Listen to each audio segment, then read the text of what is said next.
In the quiet solitude of the late hours, when the world outside has hushed its relentless pace, a familiar scene unfolds in countless rooms. A single source of light glows in the dark, the cool, blue-white light of a screen. On this screen, a river of information flows without end. Headlines of economic instability, whispers of distant conflicts, charts and graphs that paint a future of deep uncertainty.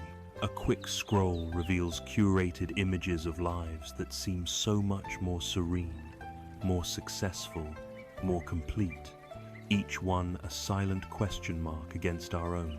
A feeling begins to settle in, a quiet, heavy blanket of anxiety. It's a sense of being adrift on a vast, unpredictable ocean with no land in sight. This feeling is not a personal failure, nor is it a sign of weakness. It is a deeply human response to a world that moves with a speed and complexity that can feel overwhelming. We are taught from a young age to build our lives on solid ground, to make plans, to secure our future. Yet, the very ground of our world seems to be in a constant state of tremor. The future, once a horizon of promise, now often appears as a fog of possibilities, many of them unsettling. This persistent anxiety becomes a low hum beneath the surface of our days, a subtle thief of joy and energy, draining our capacity for presence and peace. But what if the solution is not to be found in trying to calm the storm outside? An impossible and exhausting task. What if we have been looking in the wrong direction? What if the path forward is not a frantic search for certainty in a world defined by change, but a quiet journey inward? There exists a different way, a path illuminated not by the fleeting light of a screen, but by a wisdom that has endured for millennia. A wisdom that does not promise to stop the waves, but instead teaches us how to build a vessel strong enough to navigate them. This is an invitation to explore that path, to look at the timeless teachings of Buddhist philosophy not as a religion to convert to, but as a practical science of the mind, a set of profound tools designed to help us find stability, clarity, and an unshakable peace, right in the midst of life as it is. It is a path to discovering that even when everything is uncertain, we can find a reliable anchor within our own hearts and minds. The ground beneath our feet feels as though it is constantly shifting, and we yearn for something solid to stand on, a place of certainty in a world that offers none. This feeling of precariousness is not an illusion. It is a clear perception of a fundamental truth of existence. In the ancient language of the Buddha's teachings, this truth is called anicca.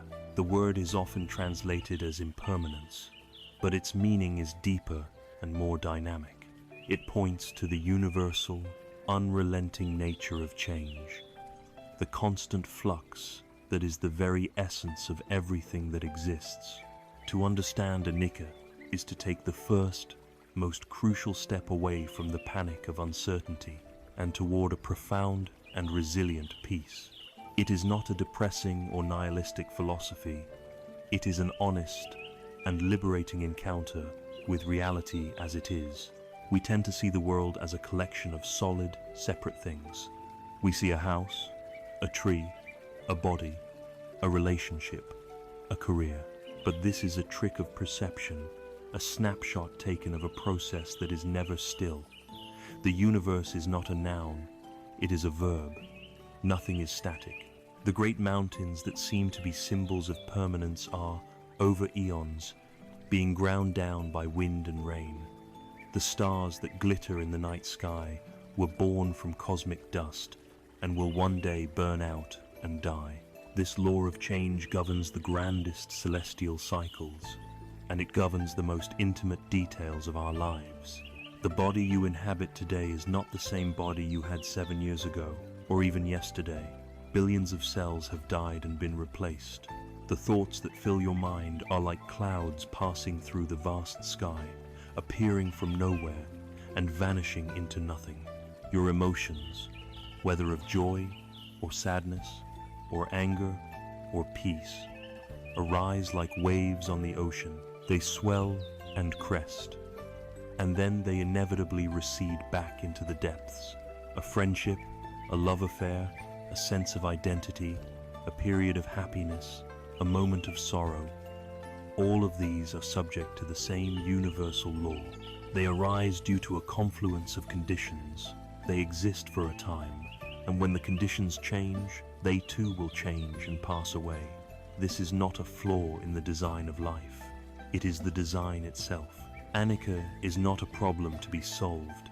It is the nature of the river we are all swimming in. If this constant flow is the nature of reality, then where does our deep-seated anxiety come from? Why does change so often feel like a threat?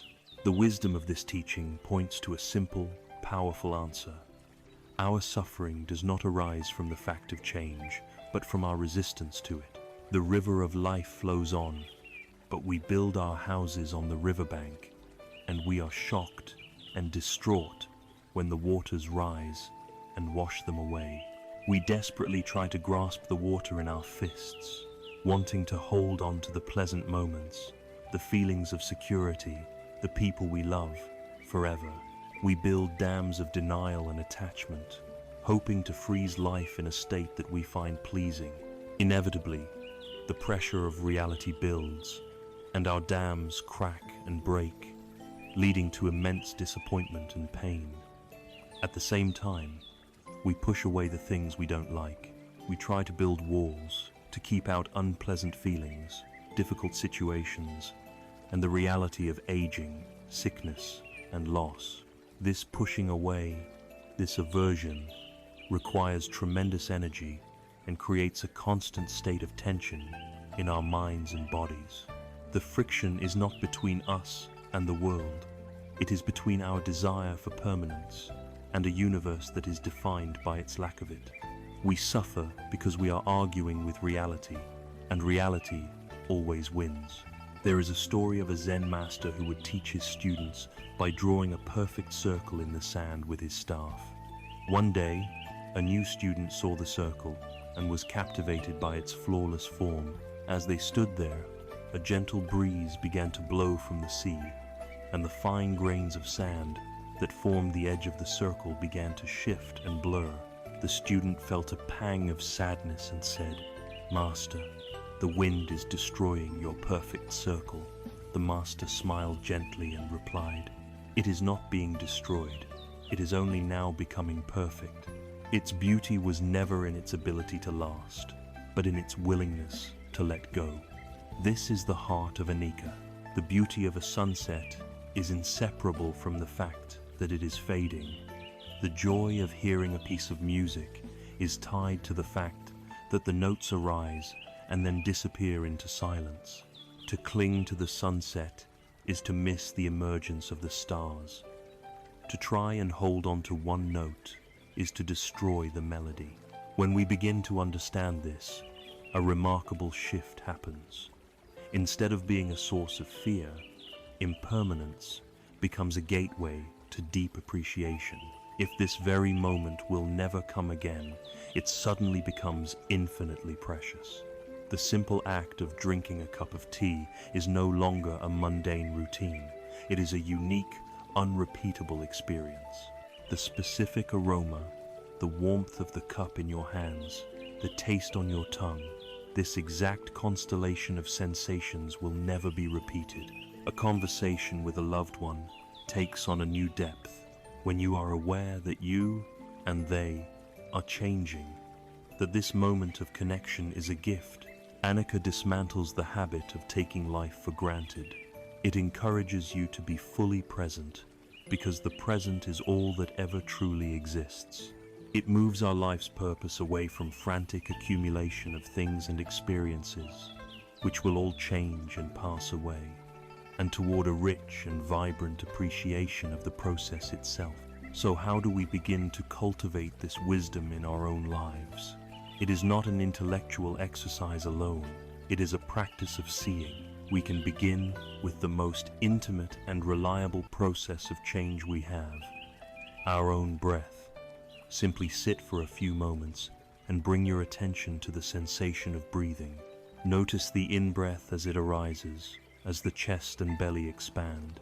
Notice the brief pause at the peak, and notice the out-breath as it passes away, as the body softens. Each breath is a miniature life, with a birth, a life, and a death. It is a constant, gentle, and profound lesson in anicca, available to you at any time. From the breath, you can expand your awareness. Notice the landscape of sensations in your body. An itch, a feeling of warmth, a point of tension. Don't try to change them. Simply observe them with a curious and kind attention. You will see for yourself that they are not solid or permanent. They arise, they may stay for a while, and they eventually dissolve. Your body is not a static object. It is a dynamic field of energy and sensation, constantly in flux. Then, you can begin to watch your mind. Observe your emotions as they come and go, a flash of irritation, a wave of contentment, a shadow of fear. See if you can watch them without either grabbing onto them or pushing them away. Acknowledge them, perhaps even name them silently. Ah, this is sadness, or this is peace. And watch as they, too, follow the law of anicca. They are visitors, not residents. See your thoughts in the same way as clouds passing in the sky of your awareness. They are not you. They are not facts. They are transient mental events. By practicing in this way, little by little, you are training your mind to align itself with the truth. You are learning to relax your grip, to flow with the river instead of fighting it. You are discovering a place of stability that is not dependent on things staying the same. You are finding your anchor not in the solid ground, which was never solid to begin with, but in your own clear-seeing, present moment awareness. We have seen that reality is a ceaseless flow of change, and that our resistance to this flow is what causes us so much distress. This naturally brings us to a deeper question. What exactly is the nature of this distress? This fundamental sense of dissatisfaction that seems to be woven into the very fabric of our lives. It is here that we must turn to the second great truth offered by this ancient wisdom, the truth of what is called dukkha. Having seen that the entire world, inside and out, is in a state of constant, unrelenting flux, we are naturally led to ask how this endless change affects our lived experience. The answer lies at the very heart of the Buddha's teaching, in the first of what are called the Four Noble Truths. This is the truth of dukkha. The Pali word dukkha is often translated simply as suffering, but this single word is too narrow, too heavy to capture its full meaning. While dukkha certainly includes the pain and misery we typically call suffering, it also points to something far more subtle and pervasive. It can be understood as unsatisfactoriness, a fundamental dis-ease, a low-grade but persistent stress, or the feeling that something is always slightly off-kilter, not quite right. To face the truth of dukkha is not to adopt a pessimistic view of life. On the contrary, it is an act of supreme courage and realism. Imagine a wise and compassionate physician examining a patient. A good doctor will not pretend an illness doesn't exist, simply to spare the patient's feelings in the moment. An accurate diagnosis, even if the news is difficult to hear, is the non-negotiable first step toward a cure. The Buddha is often called the Great Physician for precisely this reason. His first noble truth is not a judgment on life. It is a diagnosis. It is a clear, steady, and compassionate gaze at the human condition, offered not to induce despair, but to show us that there is a cause for our disease, and therefore there is also a cure. To fully understand this diagnosis, we must see that dukkha manifests in our lives on three distinct levels. The first is the most obvious and easily recognizable. It is called dukkha dukkha, which means the plain and simple suffering of pain. This is the unavoidable, raw pain of embodied existence. It is the headache that throbs in your temples, the sharp sting of a paper cut, the chronic ache in your back. It is the anguish of watching someone you love fall ill. It is the heartbreak of betrayal or the profound grief that comes with the death of a parent, a partner, a child, or a friend. It is the frustration of failing at something you've worked hard for, the sting of harsh criticism, the anxiety of financial insecurity. It is the discomfort of being too hot, too cold, too tired, or too hungry. No amount of positive thinking or material wealth can build a wall high enough to keep this dimension of life out forever. This is the pain that is inherent in having a sensitive body and a feeling heart in a world of harsh realities. The second level of dukkha is more subtle and is directly linked to our previous discussion of anicca, or impermanence. This is called viparinama dukkha, the suffering produced by change. This is the stress that is woven into even our happiest moments. Think of a perfect day on vacation. The sun is warm, the company is good, the scenery is beautiful. It is a moment of genuine happiness. Yet, somewhere in the back of the mind, a small voice whispers, "This will end soon." The impending end of the vacation casts a subtle shadow over the present joy. The pleasure we take in a delicious meal is tinged with the knowledge that it will soon be finished. The vibrant passion at the beginning of a new romance is often accompanied by a quiet fear that this feeling might fade. We achieve a long sought-after goal, and for a while there is elation, but then the feeling subsides, and we are left with a sense of emptiness, looking for the next peak to climb. This is dukkha, born from the fact that our happiness is so often dependent on external conditions, and external conditions are, by their very nature, unstable and unreliable.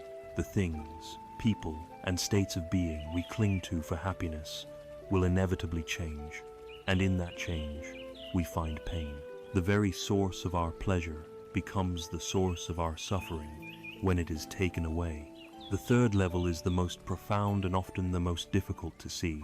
It is called sankhara dukkha. This is the pervasive, background unsatisfactoriness of conditioned existence itself.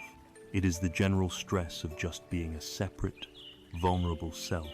It's a subtle but constant feeling of incompleteness, a sense that something is missing. It's the engine of our restless seeking.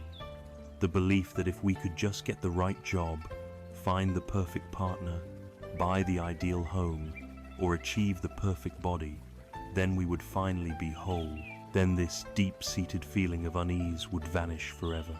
Yet we know from our own experience that this is a mirage. We get the thing we thought would complete us, and for a short time, it works. But the background static of dukkha always returns. It is the stress of constantly having to maintain our sense of self, to defend our ego, to live up to expectations, to manage the endless logistics of life. It is the inherent friction of being a finite, conditioned being in a vast, ungraspable universe. This level of dukkha is present even when things are going well, when there is no obvious pain or loss. It is the quiet hum of dissatisfaction that drives us to distraction, to endless scrolling, to constant busyness, anything to avoid sitting still and feeling it. There is a powerful story that illustrates the universal nature of dukkha, especially its most painful form. A young woman named Kisa Gotami lived happily in a village with her husband and their firstborn son. Her entire world revolved around this child. One day, the boy fell ill and died suddenly. Kisa Gotami was consumed by a grief so powerful that it drove her mad. She refused to accept that her son was gone. Clasping his small, lifeless body to her chest, she went from door to door, begging everyone she met for a medicine that could bring him back. Some people mocked her, others turned away in pity, but no one could help. Finally, a wise man saw her profound suffering and, with great compassion, directed her to the one person who might have a cure. He told her to go and see the Buddha. She ran to him, laid her son at his feet, and pleaded for help. The Buddha looked at her with immense kindness and said, "There is only one thing that can help you, but first, you must do something for me. Go back into the village and bring me a single mustard seed from a house where no one has ever lost a child, a parent, a husband, or a friend." Kisagotami's heart soared with hope. A mustard seed. It was such a simple thing. She went to the first house and knocked. "The Buddha has sent me," she explained. "I need a mustard seed to make a medicine for my son. Can you spare one?" "Of course," the woman of the house replied kindly. As the woman turned to get it, Kisagotami remembered the Buddha's condition. "Wait," she said. "Has anyone in this house ever died? A parent, a child, a loved one?" The woman's face fell. "Oh, my dear," she said softly. "The living are few, but the dead are many. Just last year, I lost my husband." With a heavy heart, Kisagotami went to the next house, and the next, and the next. The story was always the same. Every family was happy to give her a mustard seed, but every family had been touched by death. One had lost a mother, another, a brother, a third, a beloved daughter. As the sun began to set, she sat down by the roadside, the dead child still in her lap. She had not found her mustard seed, but she had found something else. She realized that her own, private, unbearable agony was not hers alone. It was the human condition. The pain of loss was not a unique punishment inflicted upon her. It was a universal truth, a sorrow shared by every single person she had met. In that moment of profound realization, her frantic, personal grief began to transform into a deep, compassionate understanding. She returned to the Buddha, no longer seeking a magical cure, but with the quiet wisdom of acceptance. Her son's death was what the Buddha's teaching calls the first arrow. It was a tragic, painful, and in the grand scheme of things, unavoidable event. Life, simply by its nature, will shoot these first arrows at us. We will all experience sickness. We will all age. We will all face loss and disappointment. There is no life, no matter how privileged or carefully constructed, that is immune to these first arrows of pain. This is the truth of dukkha. But Kisagotami's story also points to something more hopeful. For hours, she was not only pierced by the first arrow of her son's death, but also by a storm of secondary arrows of her own making. Denial, frantic searching, and the belief that her suffering was unique and unjust. The genius of the path we are exploring is not that it offers a magic shield to block the first arrow. No such shield exists. Its true power lies in teaching us how to avoid the second one. It shows us how to feel the inevitable pain of life without adding to it the immense and unnecessary burden of mental suffering. And it is this crucial distinction between the pain we cannot avoid and the suffering we create that we will turn to next. We have looked directly at the reality of life's inherent unsatisfactoriness, the truth of dukkha. We have seen, through the story of Kisagotami, that the pain of loss, sickness, and disappointment is a universal and unavoidable part of the human condition. This is the first arrow.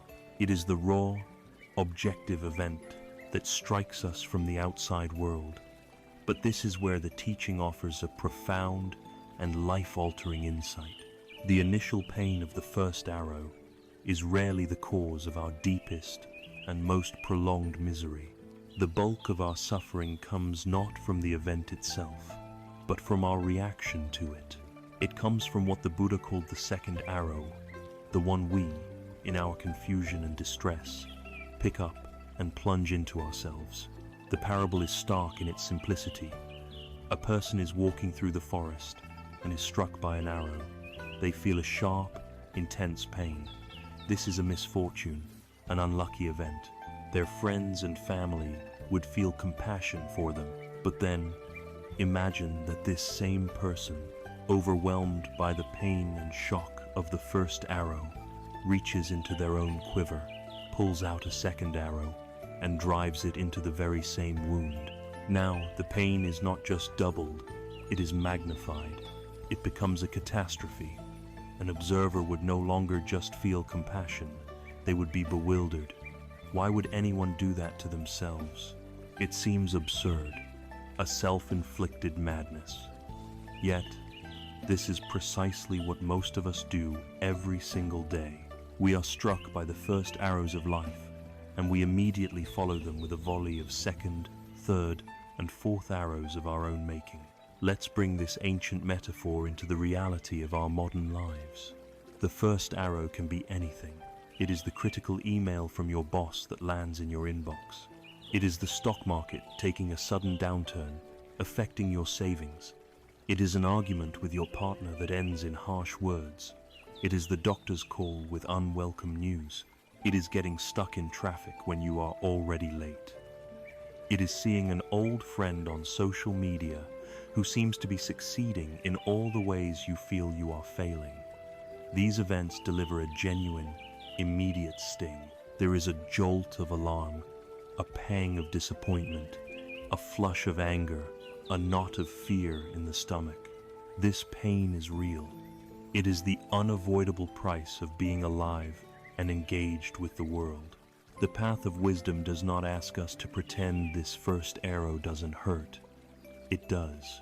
The crucial moment, the pivot point upon which our peace depends, happens in the instant after the first arrow strikes. For most of us, the reaction is so fast it feels automatic. We reach for the second arrow. What does this second arrow look like? It has many forms. Often, it takes the form of a story. The critical email isn't just a piece of feedback. It becomes a narrative titled, "My boss hates me and I'm going to be fired." The argument isn't just a moment of friction. It becomes the story of, "Our relationship is doomed." We are master storytellers, and our favorite genre is tragedy, starring ourselves. Another form of the second arrow is blame. We fire it outwards. It's my boss's fault for being so unreasonable. It's the economy's fault. It's my partner's fault for not understanding me. Or, perhaps most toxically, we turn it inward. It's all my fault. I'm such an idiot. I always mess things up. I am not good enough. This arrow of self-criticism is steeped in a poison of shame and inadequacy, and it creates a wound far deeper than the original event ever could. Then there is the arrow of catastrophizing. Our mind, fueled by anxiety, leaps from the immediate event to the worst imaginable future. A single financial setback becomes a full-blown fantasy of bankruptcy and homelessness. A minor health symptom becomes a terminal illness in our imagination. We take the single, solid fact of the first arrow and spin it into a web of terrifying possibilities, ensnaring ourselves in a future that hasn't happened and likely never will. And perhaps the most common second arrow is simple resistance. We get angry at the pain itself. This shouldn't be happening. It's not fair. I can't handle this. This struggle against the reality of the moment is like pushing against a solid wall. It doesn't move the wall. It only bruises our shoulder and exhausts our energy. We are not just feeling the pain of the first arrow. We are now feeling the added pain of our futile battle against it. All of this, the storytelling, the blame, the catastrophizing, the resistances, the second arrow.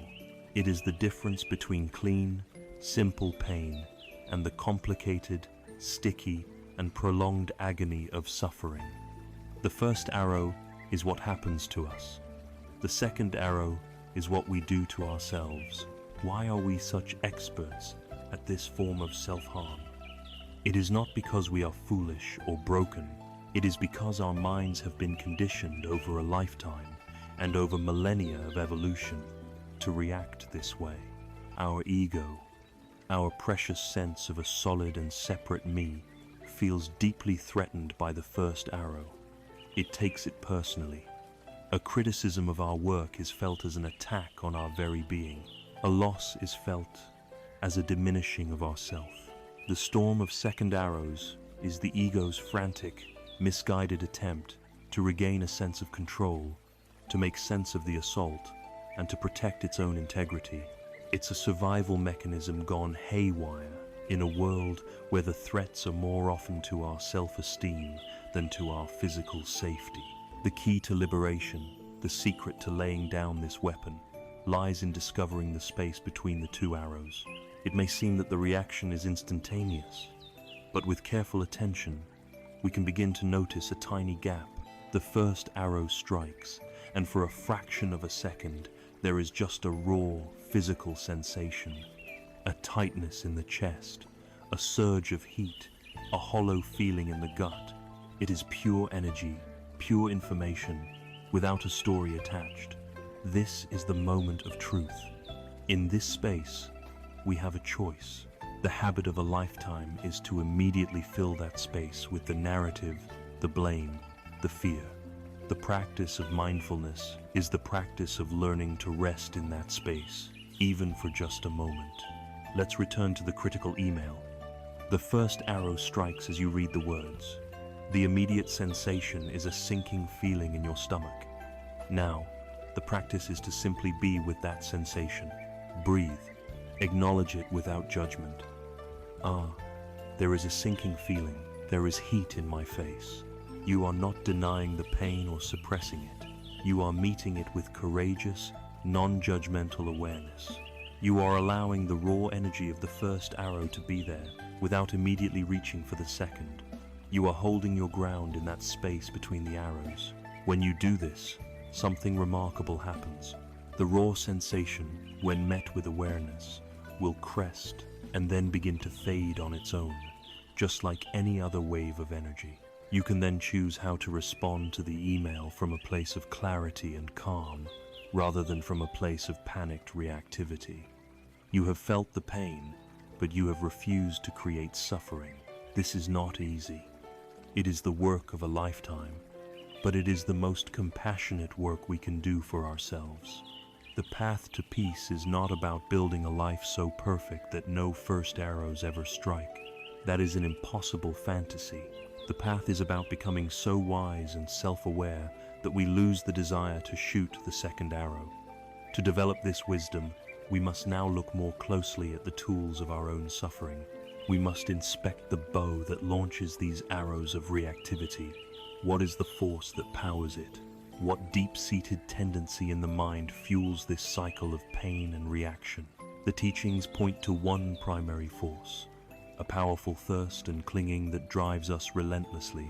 We must now turn our attention to this great engine of dukkha, the profound and challenging truth of what is called tanha, or craving. We have followed the trail of our own suffering from the unavoidable first arrow of life's pains to the self-inflicted second arrow of our own reactivity. Now, we arrive at the very source of the poison that tips that second arrow.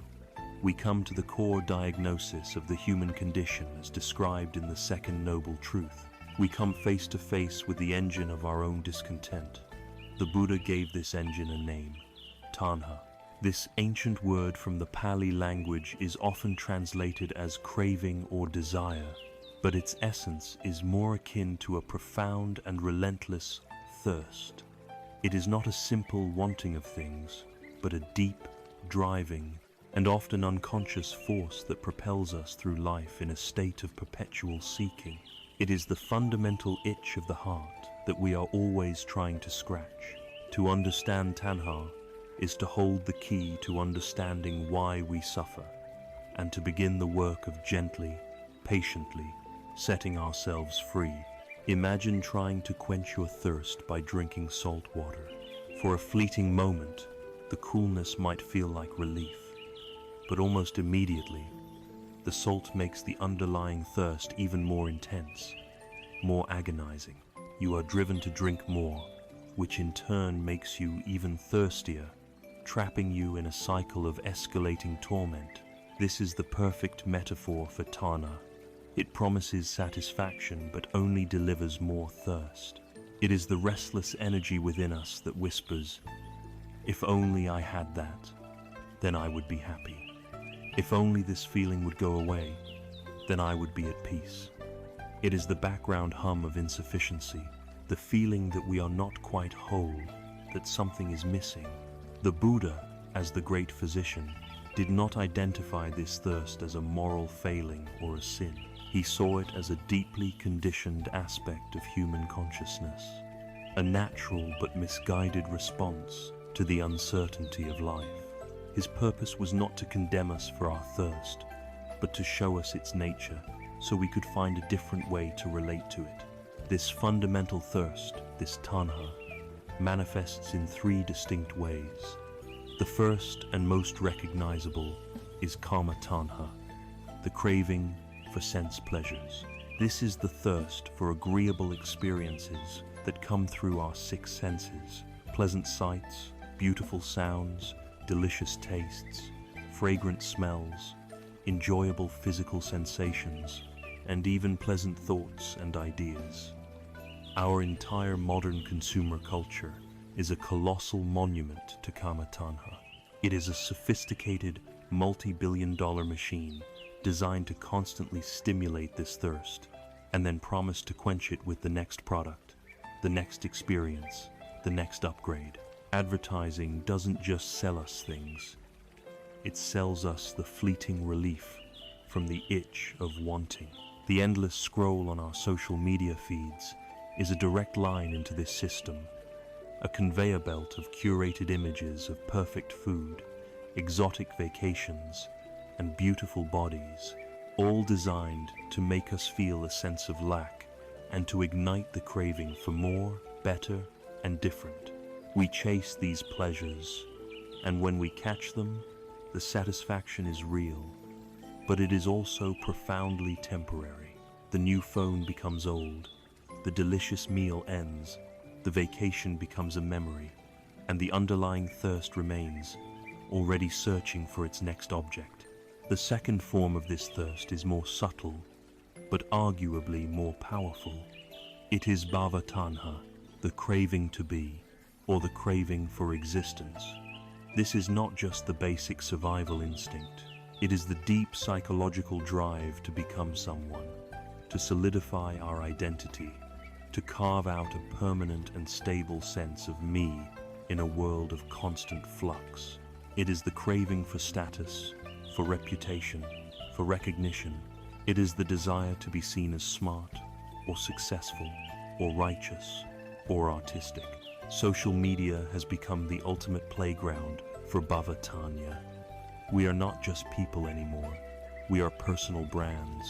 We carefully curate our profiles, posting our achievements, our happy moments, our best angles, all in a desperate attempt to build and maintain a particular version of ourselves for the world to see and, we hope, to validate. This craving to be a solid, admirable self is what makes the first arrow so painful. When we are criticized, it is not just words we hear. It is an attack on the very existence of the self we have so carefully constructed. The second arrow of our angry, defensive reaction is fueled by this deep, desperate clinging to who we think we are. The third form of thirst is the mirror image of the first two. It is vibhava tanha, the craving not to be, or the craving for annihilation. This is the intense desire to get rid of something unpleasant. It is the energy of aversion, of pushing away. When we feel a wave of anxiety, shame, or grief, vibhava tanha is the powerful voice that screams, "I don't want this. Make it go away." It is the desperate thirst for a painful feeling to cease, for a difficult situation to vanish, for an annoying person to disappear from our lives. It is the engine of our resistance, our struggle against what is. We believe that if we could just annihilate the unpleasant parts of our experience, we would find peace. But this pushing away is just as restless, just as agitated, just as much a form of thirst as the pulling toward. It is a violent struggle against the flow of life, and it only creates more tension and suffering.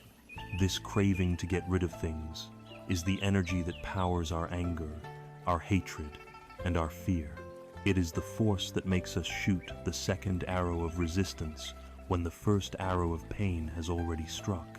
To truly grasp the torment of a mind in the grip of Tanha, Buddhist cosmology offers a powerful and unsettling image, the realm of the hungry ghosts, or pretas.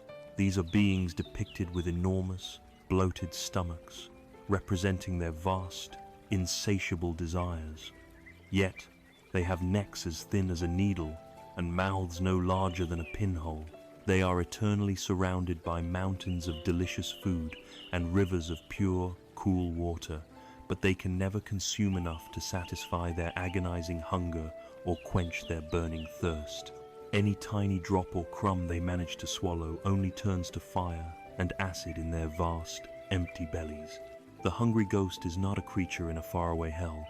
It is a psychological state, a metaphor for the human mind trapped by craving.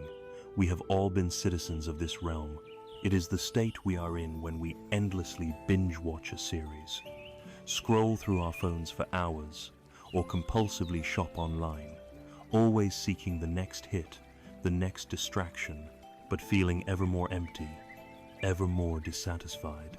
It is the perfect depiction of the saltwater thirst, a life spent in a state of agonizing, unfulfillable wanting. This is the cycle that keeps us bound to suffering. We experience the background hum of dukkha, that sense of lack. This gives rise to tanha, a craving to fill the lack. We pursue the object of our craving, and, if we get it, we experience a brief moment of pleasure. But because all things are characterized by anicca, impermanence, the pleasure fades, the object breaks, or leaves, or we simply get tired of it. The satisfaction vanishes, and the original feeling of dukkha returns, often seeming even more acute than before. And so the cycle begins again. We are trapped on a treadmill, running desperately towards a horizon of happiness that seems to recede with every step we take. We can now see clearly how craving for what we want, and its twin, the aversion to what we don't want, are the forces that compel us to shoot the second arrow. They are the two heads of the same beast of reactivity. The mind caught in this trap operates on a simple, painful binary. Gimme, gimme, gimme, and get it away, get it away, get it away. Both are expressions of thirst. Both are forms of struggle. Both lead to suffering.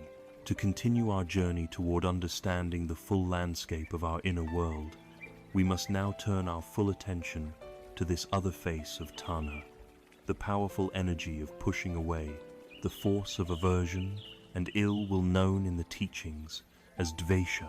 We have journeyed into the heart of our own restlessness and identified the powerful force of tanha, the unquenchable thirst for things to be different than they are.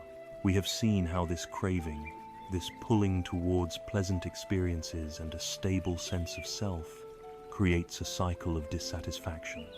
But this is only half of the story. Craving has an inseparable twin, a shadow self that is equally powerful and just as responsible for our suffering. Where craving is the energy of, yes, I want more, its twin is the energy of, no, get it away. This force of pushing away, of resistance, of ill will, is known in the Buddhist tradition as dvesha. If craving is a grasping hand, aversion is a clenched fist.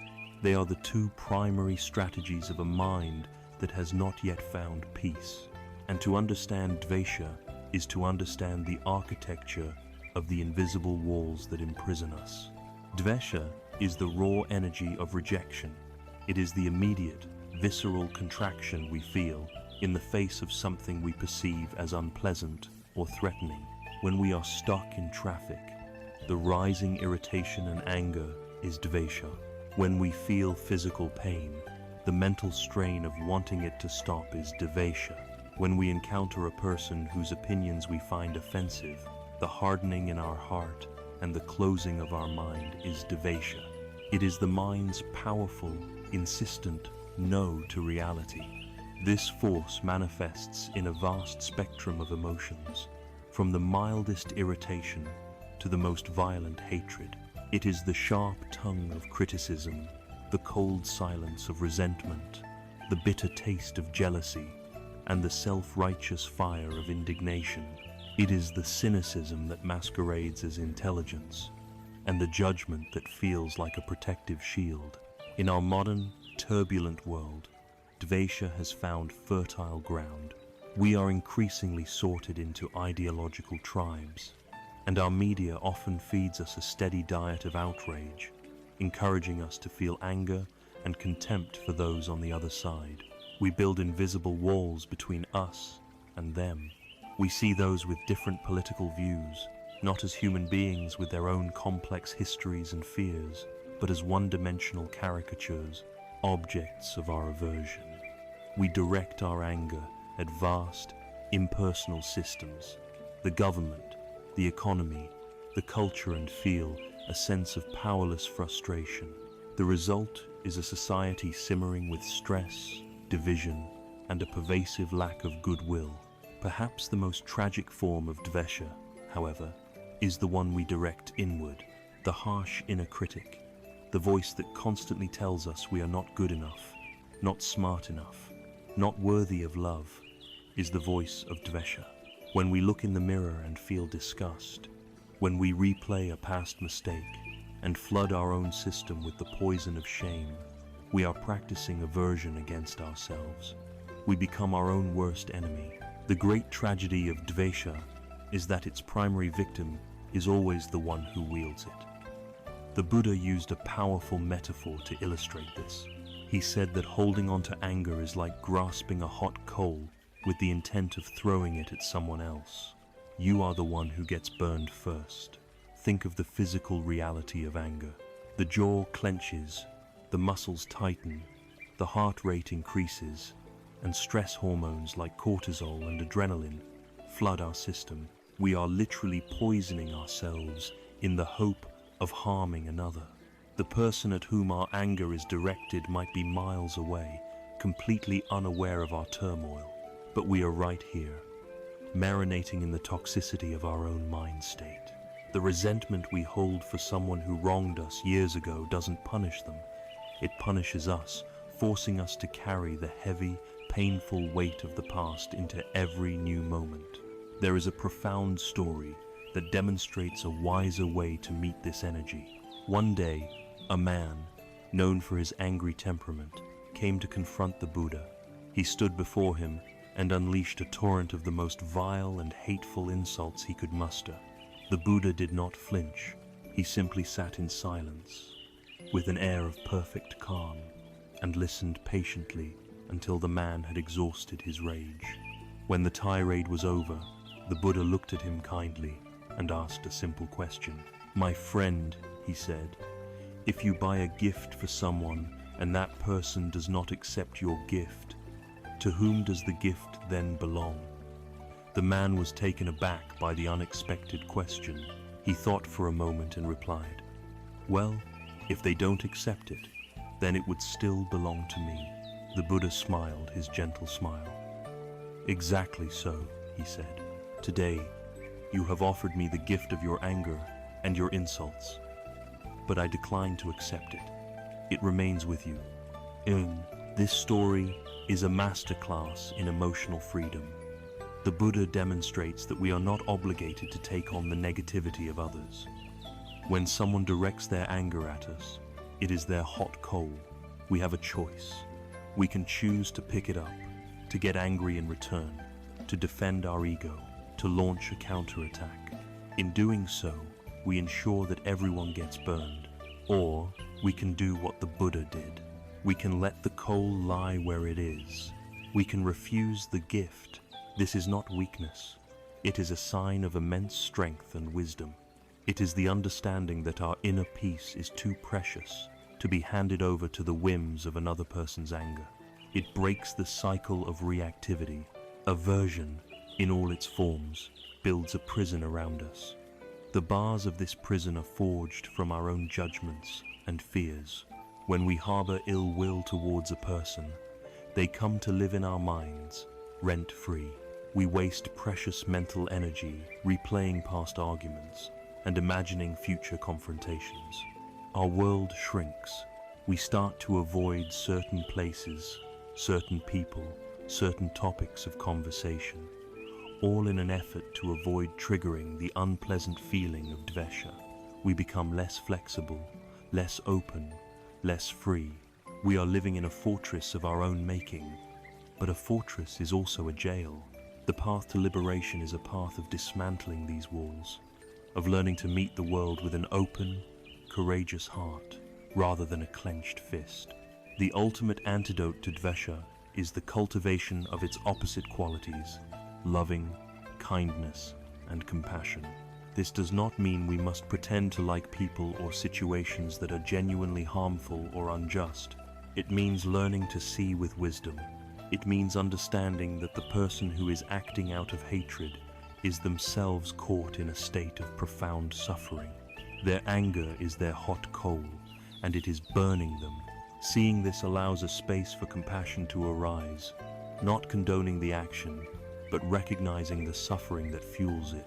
This transforms our relationship with the situation from one of reactive hatred to one of wise, heartfelt concern.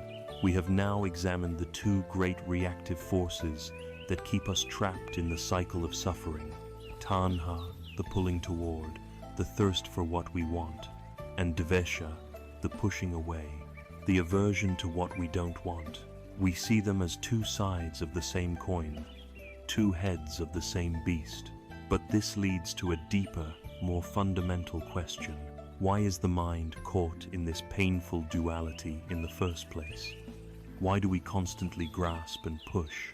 What is the root cause of this entire reactive pattern? The teachings point to a single, foundational condition that underlies both craving and aversion.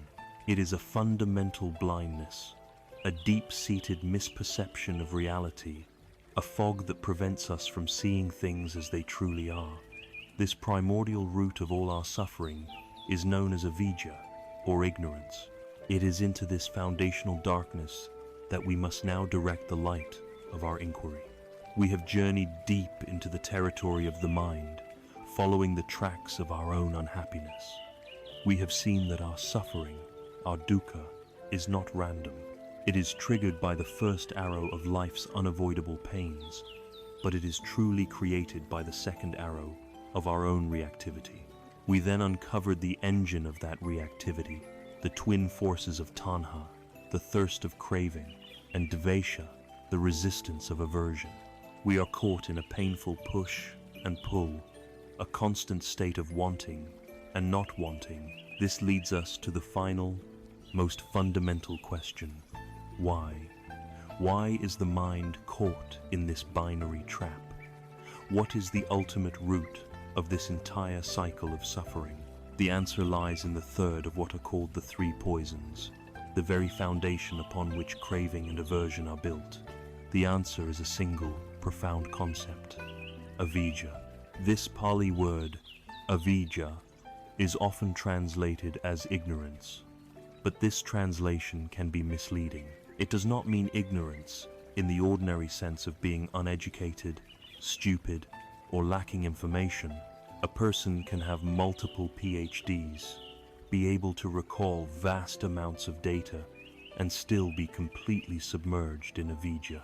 A more accurate understanding of avidya is a fundamental misknowing, a delusion, a perceptual blindness, or a fog that prevents us from seeing the true nature of reality. It is not an absence of knowledge, but the presence of a deep and active misperception. It is this fog of avidya that causes us to mistake the map for the territory, the dream for the waking world. It is the root condition from which all other forms of suffering grow.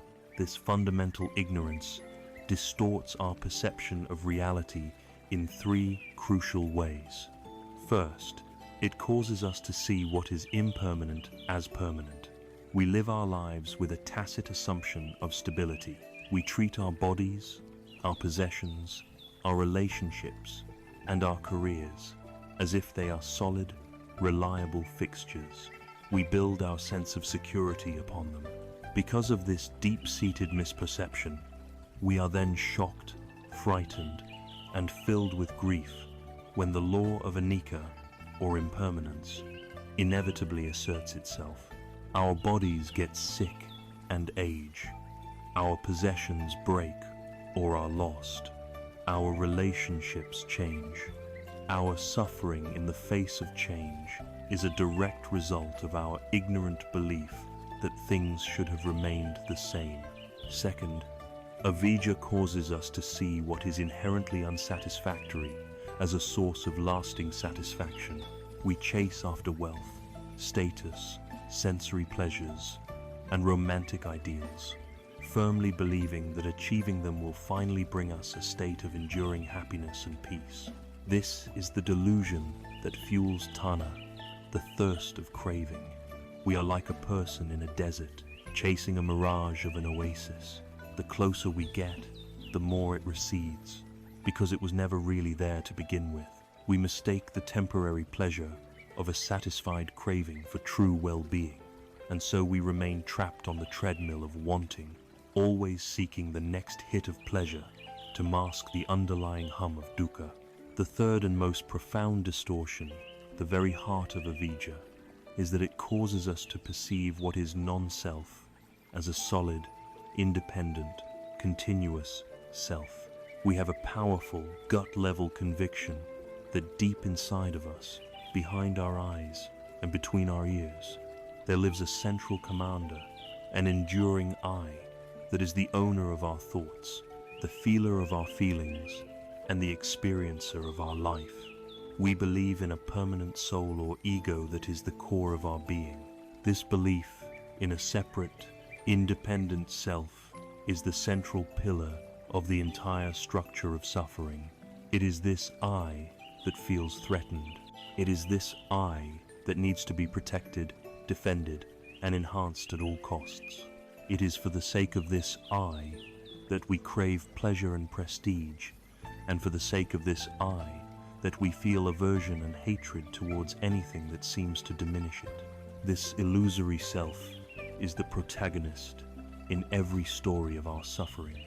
Our modern culture pours gasoline on the fire of this delusion. We are relentlessly encouraged to find ourselves, to be true to ourselves, to create ourselves.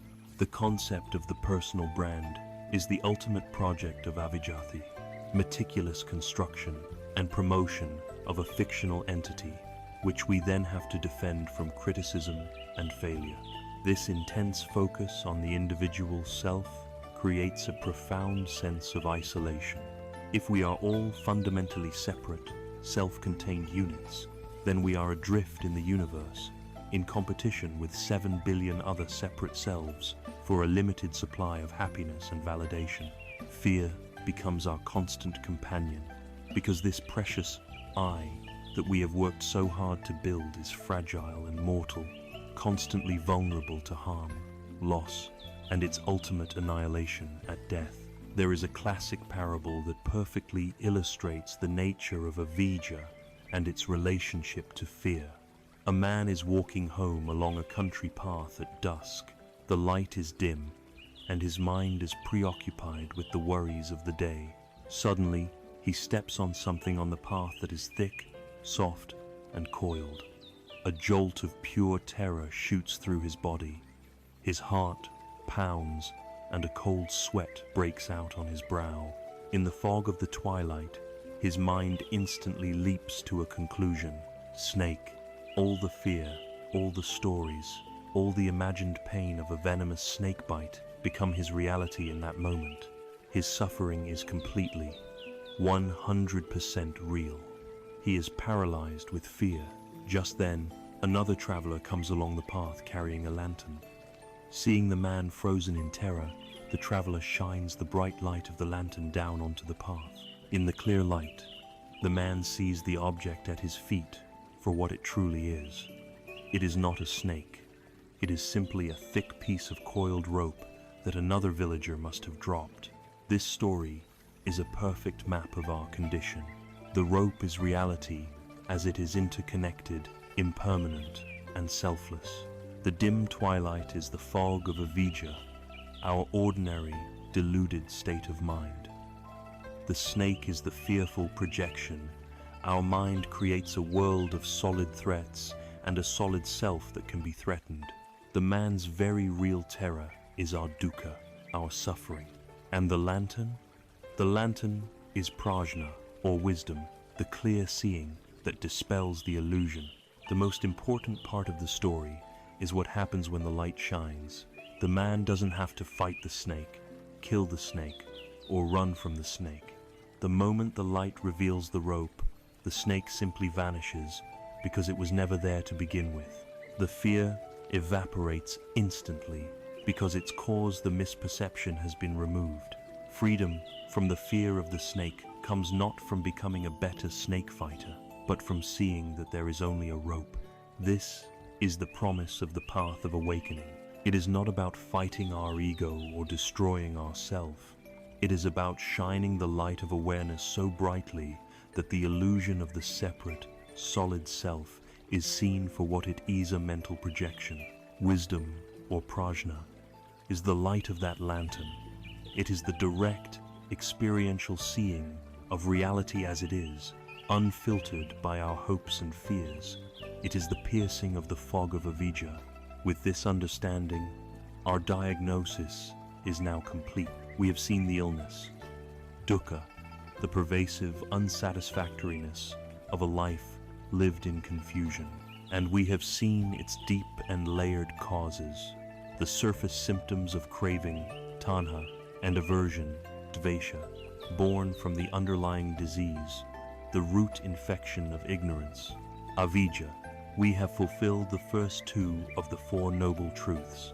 A wise physician, having identified an illness and its cause, does not stop there. They then lay out a clear, practical, and effective course of treatment. The Buddha, the great physician, did precisely this. He offered a prescription, a complete and holistic path designed to cure the illness of suffering by treating its root cause. This path is a set of practical trainings for the heart and mind, a way of living that systematically dispels the fog of ignorance and allows us to find our way out of the darkness. This prescription, this map to lasting freedom and peace, is known as the Noble Eightfold Path. It is to this comprehensive guide for the journey that we now shall turn. Having stared into the fog of ignorance, the avijja that lies at the root of all our suffering, we might feel a sense of despair. If we are caught in such a deep and fundamental delusion, what hope is there? It is here that the Buddha's teaching pivots from diagnosis to treatment, from identifying the cause of suffering to presenting a clear, practical, and profoundly hopeful path to its end. The first two noble truths diagnose the illness and its cause. The third noble truth states, simply and radically, that a cure is possible, that freedom from suffering is attainable. And the fourth noble truth provides the detailed prescription for that cure. This prescription, this detailed map leading from the shores of confusion to the land of lasting peace, is known as the Noble Eightfold Path. This path is not a set of beliefs to be adopted on faith, nor is it a list of rigid commandments to be blindly obeyed. It is a set of 8 practical disciplines to be cultivated, a holistic training program for the heart and mind. The Buddha discovered this path only after years of extreme trial and error. He first lived the life of a prince, surrounded by every imaginable sensual pleasure, a life of extreme indulgence. He found it shallow and unsatisfying, a distraction that could not touch his underlying existential anxiety. He then left the palace and became an ascetic, practicing extreme self-denial, starving his body and punishing it with harsh austerities. This too, he found, only led to a weakened body and a disturbed mind, not to liberation. The great insight that changed everything came to him when he remembered a story about a lute player. A musician had been teaching his student that if the lute string is wound too tightly, it will be sharp and shrill, and it will easily snap. If the string is too loose, it will be dull and produce no clear sound. The string must be tuned to just the right tension, not too tight, not too loose to create beautiful music. The Buddha realized that the path to enlightenment was the same. It was a middle way, a path that skillfully avoids the extremes of hedonistic indulgence and self-tormenting asceticism. The Noble Eightfold Path is the very embodiment of this middle way. It is the art of tuning the instrument of our own being so that we might produce the music of wisdom and compassion. When we hear the list of 8 elements, it can sound daunting, like a linear checklist we must perfect one by one. This is a misunderstanding. The path is not a staircase to be climbed sequentially. A better metaphor is a wheel with 8 spokes. Each spoke is essential for the integrity and function of the wheel. All 8 spokes connect at the central hub and support the outer rim. They work together simultaneously. In the same way, the 8 factors of the path are to be developed in concert. Progress in one area naturally supports and deepens progress in the others. They are 8 facets of a single, unified way of living.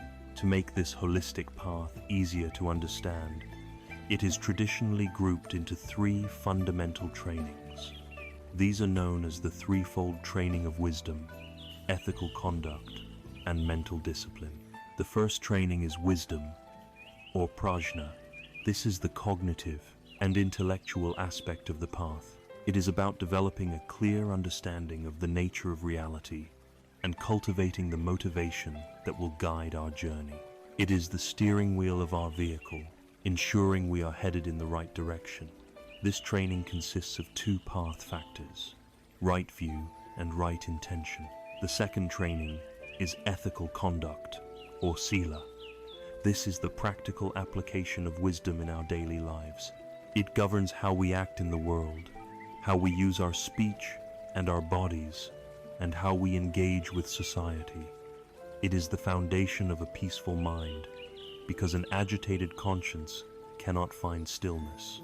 It provides the stable ground upon which the deeper work of meditation can be built. This training consists of 3 path factors: right speech, right action, and right livelihood. The third training is mental discipline, or samadhi. This is the inner work of training the mind itself. It is the cultivation of focus, presence, and profound stillness. This is where we learn to work directly with the states of craving, aversion, and ignorance as they arise in our own consciousness. It is the engine that powers our journey, providing the strength and clarity needed to see through our deepest delusions. This training consists of the final 3 path factors: right effort, right mindfulness, and right concentration. We can think of this entire structure using the analogy of a wise doctor's prescription for healing. The wisdom training is the initial consultation. Right view is the doctor's accurate diagnosis, explaining to you the nature of your illness, dukkha, and its causand, what true health would look like. Right intention is your own response to this diagnosis, your wholehearted commitment to follow the treatment plan because you genuinely desire to be well. The ethical conduct training is the necessary change in lifestyle. The doctor insists that for the medicine to work, you must stop doing the things that make you sick. You must stop eating poison. This is right speech, right action, and right livelihood. It is the practice of refraining from words and deeds that cause harm to yourself and others, creating a clean and stable environment for healing to occur. Finally, the mental discipline training is the medicine and the therapy itself. Right effort is the diligence and gentle persistence required to take the medicine and do the prescribed exercises. Right mindfulness is the moment-to-moment awareness that notices the effects of the treatment, feeling what works and what doesn't. And right concentration is the deep, restorative rest that allows the body and mind to integrate the healing to become truly strong, stable, and whole. It is crucial to remember that this is called a path, or in Pali, magga. A path is something you walk, something you experience. It is a process, not a static goal. The aim is not to become a perfect Buddhist or to get a perfect score on the 8 factors. The aim is to continually orient your life toward these wholesome principles. It is a practice, not a performance. There is no ultimate failure, only the next moment, the next choice, the next opportunity to gently bring yourself back to the path. This compassionate approach removes the burden of perfectionism and makes this profound journey accessible to us just as we are, in the midst of our messy, beautiful, and uncertain lives. Every journey, no matter how long, begins with a single step, and any journey, no matter how complex, requires a compass to show the way. The Noble Eightfold Path begins with its own compass, the foundational element that informs and guides all the others. This first factor is the beginning of the end of the fog of Avijja. It is the crucial first ray of light. Therefore, it is with a deep exploration of this foundational principle, the principle of right view, that we will now take our first conscious step onto this map to freedom. Of all the steps upon the Noble Eightfold Path, the journey begins with a single, foundational element that illuminates all the others. It is the compass that sets our direction, the lens that clarifies our vision, and the very seed from which wisdom grows. This is right view, or in the Pali language, samaditthi. Without right view, the entire path becomes confused. Right effort could become misdirected struggle. Right mindfulness could become aimless navel-gazing, and right concentration could lead to a state of blissful ignorance rather than liberating insight. Right view provides the context, the purpose, and the clarity for the whole transformative process. It is the beginning of the end of the fog of Avijja. Before we explore what right view is, it is essential to understand what it is not. It is not about adopting a new religion or pledging allegiance to a fixed set of dogmas. The Buddha repeatedly cautioned against blind belief. Right view is not a collection of intellectual opinions to be defended in an argument, nor is it a way to feel superior by being more correct than others. It is not a rigid, static position, but rather a living, breathing perspective that evolves and deepens as our practice matures. It is less about having the right answers and more about learning to ask the right questions.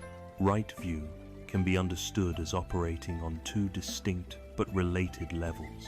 The first is what we might call conceptual or conventional right view. This is the starting point, the working hypothesis that we adopt to guide our initial steps on the path. At its most basic level, this involves an understanding of the law of cause and effect as it applies to our actions. This is the principle of karma or kamma. It simply states that our intentional actions, the choices we make with our body, our speech, and our mind have consequences. Actions rooted in wholesome states like generosity, kindness, and clarity tend to lead to happiness and peace for ourselves and others. Actions rooted in unwholesome states like greed, hatred, and delusion tend to lead to suffering and conflict. This understanding provides a clear and pragmatic ethical compass. It encourages us to live in a way that is skillful and beneficial, even before we have gained any profound meditative insights. It is the common sense recognition that our actions matter. But the path does not end with a conceptual understanding. The goal is to cultivate the second level, which is known as ultimate or experiential right view. This is the deep, direct seeing of the nature of reality, an insight that is born not from books or lectures, but from our own mindful investigation. It is the difference between reading a description of honey and actually tasting its sweetness for yourself. This is the wisdom that truly liberates. Its most traditional definition is the direct and personal understanding of the Four Noble Truths. It is seeing for ourselves the reality of dukkha, the pervasive unsatisfactoriness in our lives. It is seeing its origin in the grasping and aversion of our own minds.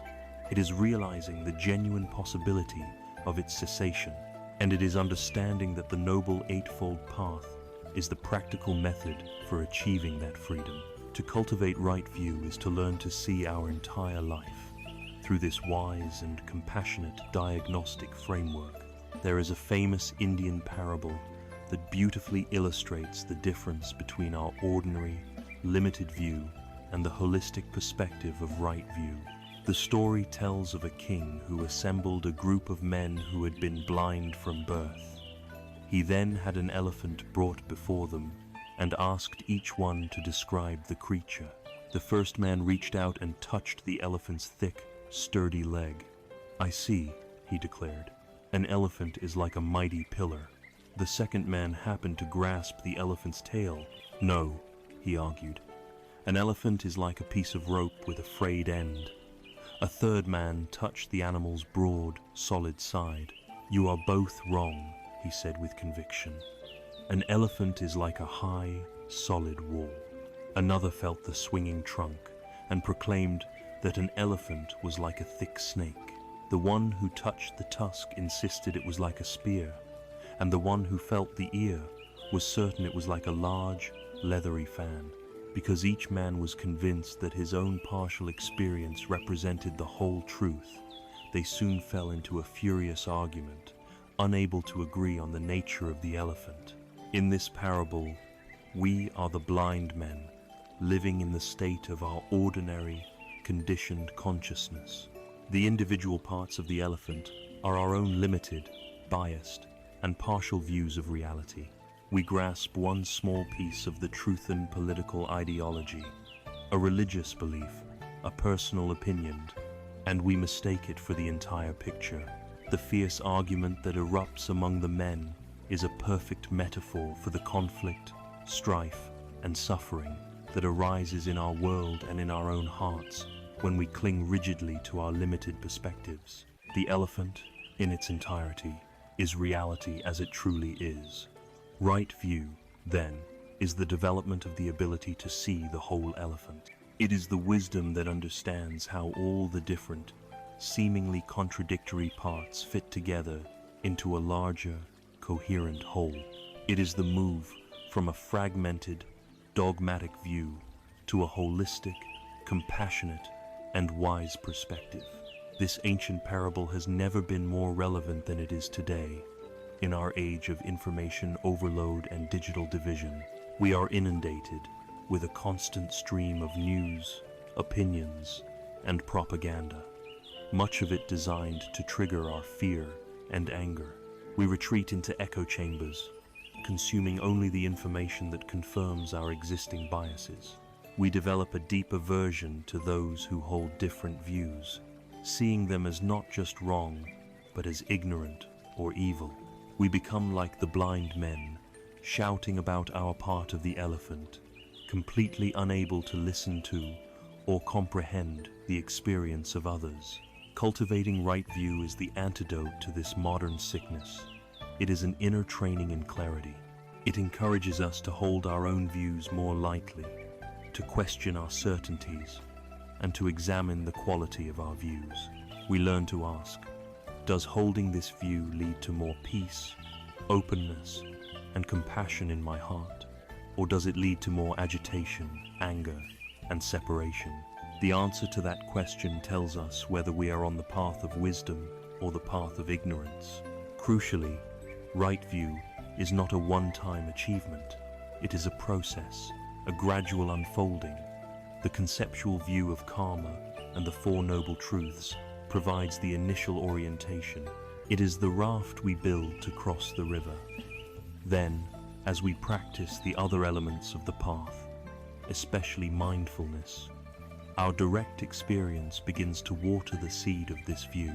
We might start with the idea that everything is impermanent, but after months of watching our breath, of observing thoughts and sensations arise and pass away, this idea begins to transform into a deep, felt conviction. The concept becomes an experience. In this way, the path and the view are in a constant, beautiful feedback loop. Our practice deepens our view, and our deepening view refines and clarifies our practice. Thus, right view stands as the gateway to the entire path. It is the clearing of the fog, the drawing of the map, the setting of the compass. It provides the essential understanding of where we are, what the problem is, and in which direction freedom lies. But a map, no matter how accurate, is useless if we do not also generate the will to undertake the journey. A clear view of the destination is not enough. We must also cultivate a clear resolve to move towards it. This essential act of aligning our motivation with our understanding, of turning our will toward wisdom and compassion, is the substance of the very next factor on our path. From the clarity of right view, we now turn to the power of right intention. Having set our course with right view, gaining a clearer, more realistic perspective on the nature of our lives and our suffering, we arrive at the second factor of the Noble Eightfold Path. This is right intention, or Sama Sankappa. If right view is the compass that points us toward freedom, right intention is the rudder that steers the ship of our life in that direction. It is the conscious and deliberate act of aligning our inner world, our motives, our aspirations, and the very texture of our thoughts with the wisdom we have begun to see. It answers the crucial question, now that I see the path, how do I orient my heart to walk it? Our minds are relentless generators of thought, a constant stream of inner chatter that flows from morning until night. Much of this stream is chaotic and conditioned, following old, habitual channels carved by a lifetime of craving, aversion, and ignorance. At any given moment, we stand at a fork in this inner river. One current flows towards selfishness, grasping, anger, and harm. The other current flows toward generosity, letting go, kindness, and compassion. Right intention is the practice of becoming aware of this fork in the road and consciously choosing, again and again, to direct the flow of our thoughts toward the path of wisdom and healing. It is the art of transforming our mind from a wild, overgrown jungle into a well-tended and beautiful garden. The Buddha described 3 essential flavors of right intention. Each one serves as a direct antidote to one of the 3 poisons we have already explored. The first is the intention of renunciation. This is the direct remedy for the poison of craving, or tanha. The word renunciation can sound severe and off-putting to the modern ear, conjuring images of self-deprivation and joyless austerity, but its deeper meaning is simply the intention of letting go. It is the wise and gentle resolve to release our tight-fisted, white-knuckled grip on desires, outcomes, people, and possessions. It is the recognition that this very clinging is the primary cause of our stress and disappointment. The intention of renunciation is not about impoverishing our lives, but about enriching them by freeing ourselves from the exhausting cycle of wanting. It is the choice to cultivate contentment over consumerism, to find joy in simplicity rather than complexity. It is the shift from feeling a constant lack based on what we don't have, to feeling a profound richness based on appreciating what is already here. It is the willingness to open the hand and let the river of life flow through it, rather than trying to capture the water in a desperate fist. The second flavor is the intention of goodwill. This is the direct remedy for the poison of aversion and ill will, or dvesha. This is the active cultivation of what is known as metta, or loving kindness. It is the sincere and heartfelt wish for all beings, without exception, to be happy and free from suffering. Crucially, this circle of goodwill must begin with ourselves. It is the intention to lay down the weapon of self-criticism, to forgive our own imperfections, and to treat ourselves with the same kindness we would offer a dear friend. From that foundation, we extend this intention outward to our loved ones, to neutral people, and even, as a high practice, to those we find difficult. It is the conscious decision to replace the habit of judgment with the habit of friendliness, to meet the world with an open heart rather than a closed one. It is the resolve to see the humanity in others, even when we disagree with them, and to wish them well. The third flavor is the intention of harmlessness. This is the direct remedy for the poison of cruelty and the deepest manifestation of compassion, or karuna. It is the firm resolve to abstain from causing harm in our thoughts, our words, and our deeds to any living creature. It is more than just a passive non-harming. It is an active sensitivity to the pain and suffering of the world. It is the intention that, when we see another being in distress, our heart moves with a genuine desire for their suffering to be eased. This intention dissolves the illusion of our separateness. It helps us see that our own well-being is inextricably linked to the well-being of all. It is the force that motivates us to act with kindness, to speak with care, and to live in a way that contributes to the healing of the world, not to its harm. There is a beautiful and wise story, often attributed to the Cherokee people, that captures the essence of right intention perfectly.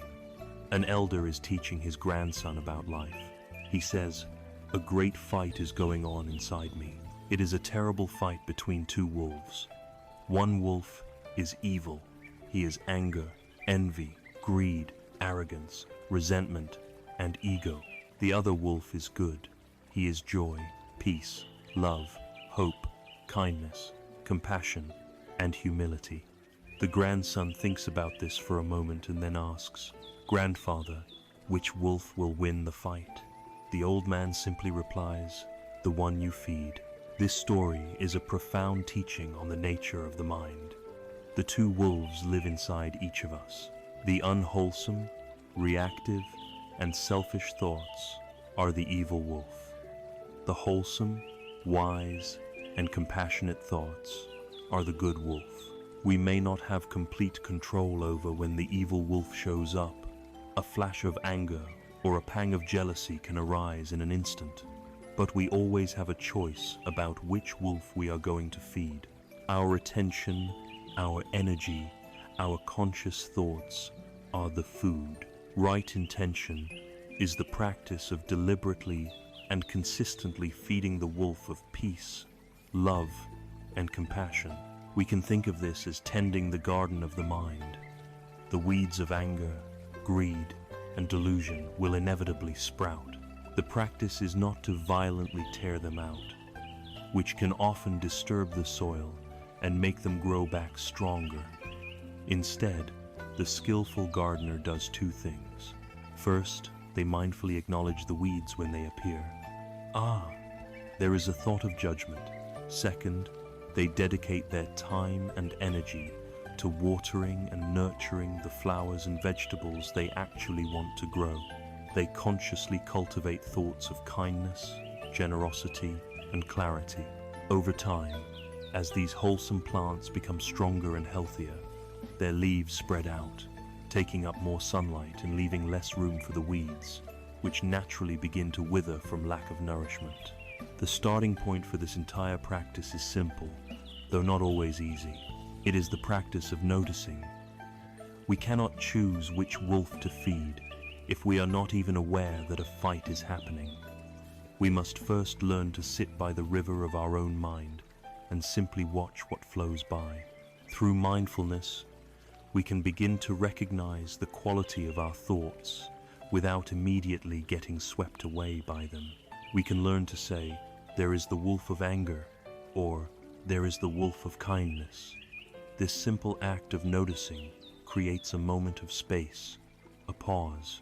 And in that pause lies our freedom, the freedom to choose which thought, which intention we are going to feed in that moment. Right view has shown us the map. Right intention now asks us to commit to the journey and to consciously steer our own mind. This inner alignment is the essential groundwork. Once the garden of the mind begins to be tended, its nature will inevitably start to express itself outwardly. The very first and most immediate way our inner intentions manifest in the world is through the faculty of speech. The thoughts we feed become the words we say. Therefore, having established the foundation of wisdom, the path now flows naturally into the realm of ethical conduct, beginning with the profound and challenging practice of right speech. Having cultivated a clearer perspective with right view, and having aligned our inner world with right intention, we now arrive at the first step of the path that moves from internal cultivation to external expression. We step from the domain of wisdom into the domain of ethical conduct, or sila. The first and most immediate way our inner intentions blossom into the world is through our speech. This is the practice of right speech, or samavaka. Words possess an immense and often underestimated power. They can be the source of profound connection, healing, and understanding, or they can be weapons that inflict deep and lasting wounds. A single, carelessly spoken word can shatter trust, while a single, compassionate word can mend a broken heart. In our age of constant and instantaneous communication, the practice of right speech has never been more critical. It is the art of using our words to reduce suffering and create harmony, both in the world around us and within our own minds. The practice of right speech is traditionally understood through four guiding principles, four gates through which our communication should pass before it is released into the world. These are not rigid commandments, but invitations to a deeper level of mindfulness and care in how we interact with others. The first gate is the commitment to abstain from false speech. This is the foundation of all trustworthy communication, a dedication to truthfulness. This principle goes much deeper than simply avoiding telling outright lies. It includes the more subtle forms of dishonesty we often permit ourselves, the exaggerations we use to make a story more impressive, the convenient omissions that paint a misleading picture, the white lies we tell to avoid minor inconveniences, and the flattery we offer when we want something from someone. Each time we speak untruthfully, we create a small fissure in reality. We also create a complication in our own mind, which now has to keep track of the lie. A mind that is committed to truth is a mind that is simple, clear, and at peace. It has nothing to hide and nothing to defend, and this inner integrity is a profound source of calm. The second gate is to abstain from divisive speech. This is speech that is used to drive a wedge between people, to create discord, and to destroy friendships. Its most common forms are slander, backbiting, and gossip. We may engage in gossip because it creates a temporary, conspiratorial bond with the person we are speaking to, but this bond is a false one, built upon the foundation of negativity toward a third party. When we speak ill of someone who is not present, we are poisoning the well of community trust. We are sowing seeds of suspicion and disharmony. The practice of right speech invites us to notice the subtle pleasure the ego can take in sharing a juicy piece of gossip, and to choose a different path. It is the resolve to not carry tales from one person to another, but instead to be a force for reconciliation and understanding. It is choosing to speak in ways that bring people together, rather than driving them apart. The third gate is to abstain from harsh speech. This is any form of communication intended to cause pain, humiliation, or fear. It includes obvious forms like shouting, insults, and verbal abuse, but also more subtle forms like biting sarcasm, belittling comments, and a condescending tone. Harsh speech is the sound of our own aversion, our dvesha, being weaponized. It is the hot coal of our anger being thrown at another person. We may feel a momentary sense of release or power in lashing out, but this feeling is fleeting, and it always reinforces the anger and agitation in our own heart. Furthermore, it inflicts real harm on the person receiving it, creating wounds that can last for years. The practice here is to develop a keen awareness of the arising of anger within us. It is learning to pause, to take a breath, to feel the heat of the emotion without needing to act on it. It is having the wisdom and strength to wait until the storm has passed so we can communicate from a place of clarity and care rather than from a place of reactive rage. The fourth and final gate is to abstain from idle chatter. This may seem less significant than the others, but it is crucial for cultivating a calm and focused mind. Idle chatter is speech that is empty, frivolous, and without purpose. It is the endless stream of commentary, complaining, and speculation that often fills our days. It is speaking simply to fill the silence, without any real intention or meaning.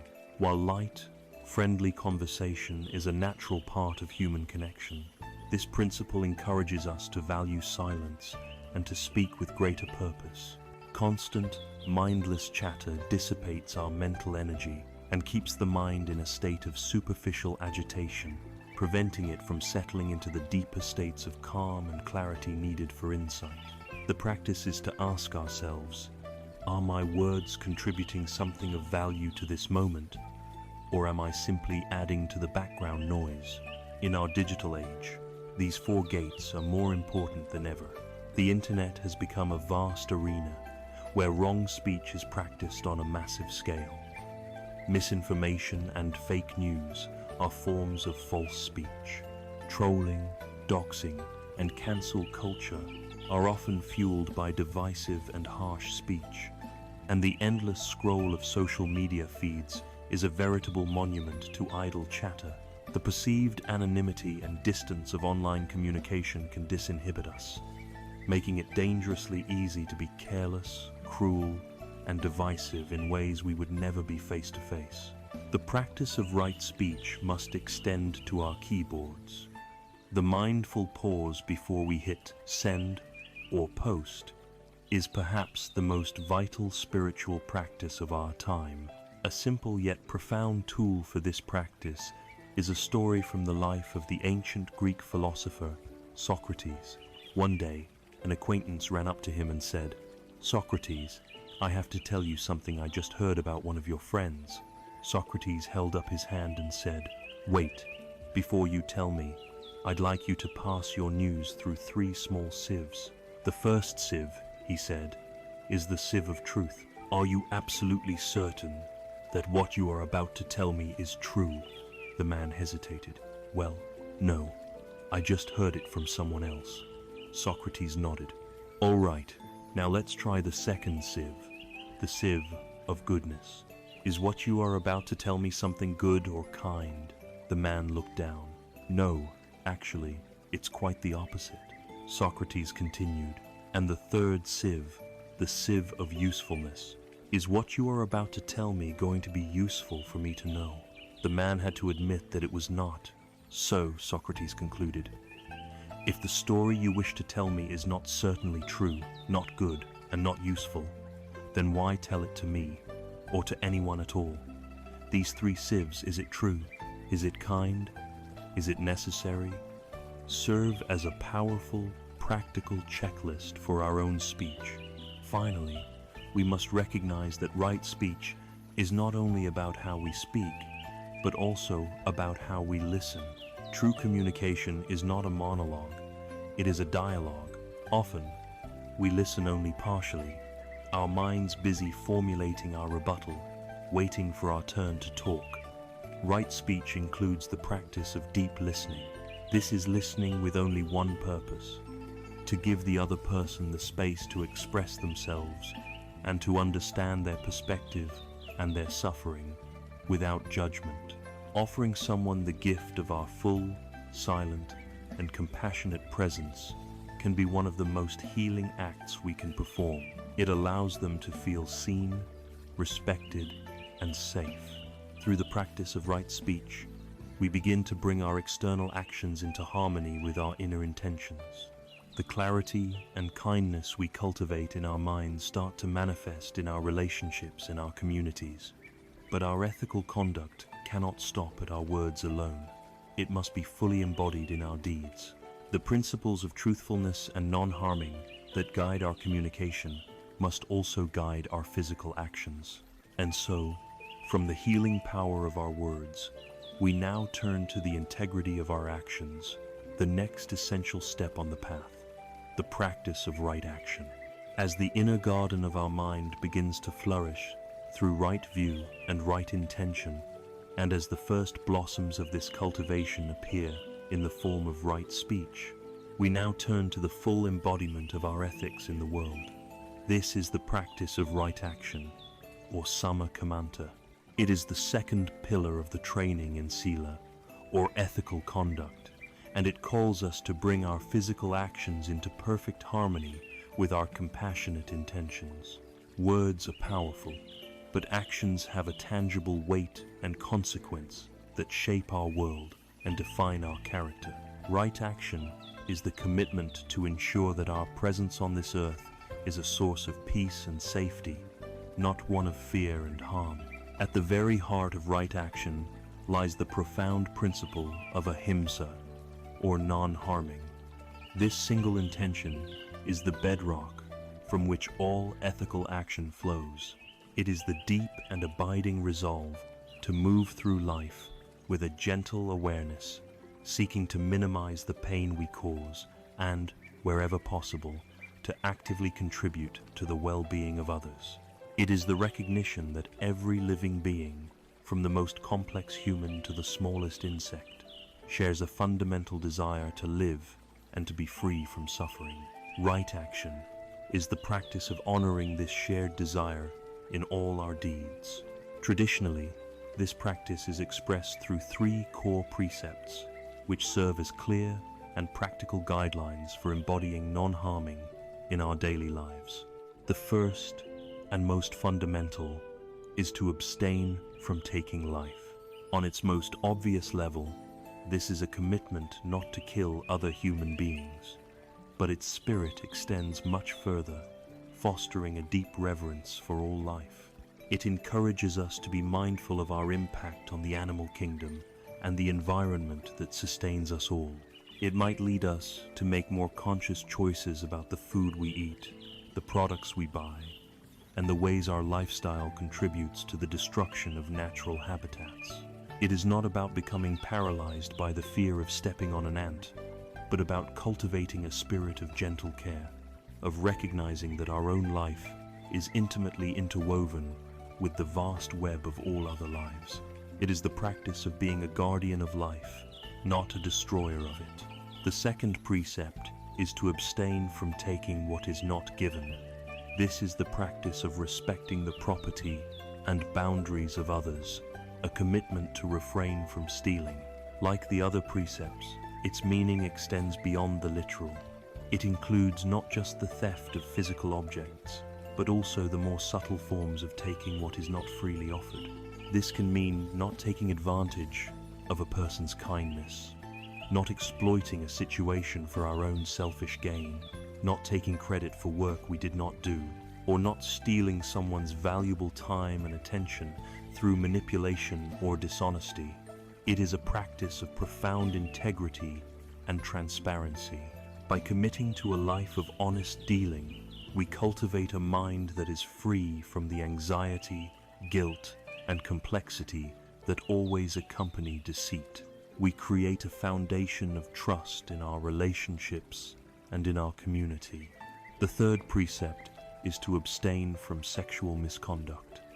This principle guides us to bring mindfulness, kindness, and respect into our most intimate relationships.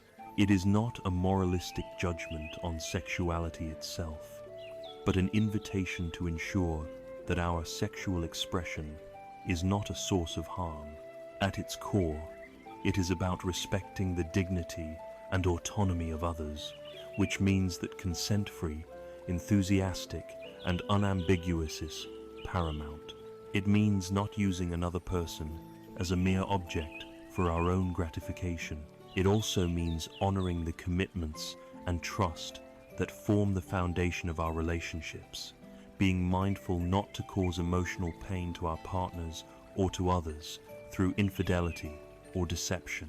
It is the practice of seeing our sexuality not as a disconnected appetite, but as a powerful energy that, when guided by kindness and respect, can be a source of deep connection and mutual well-being.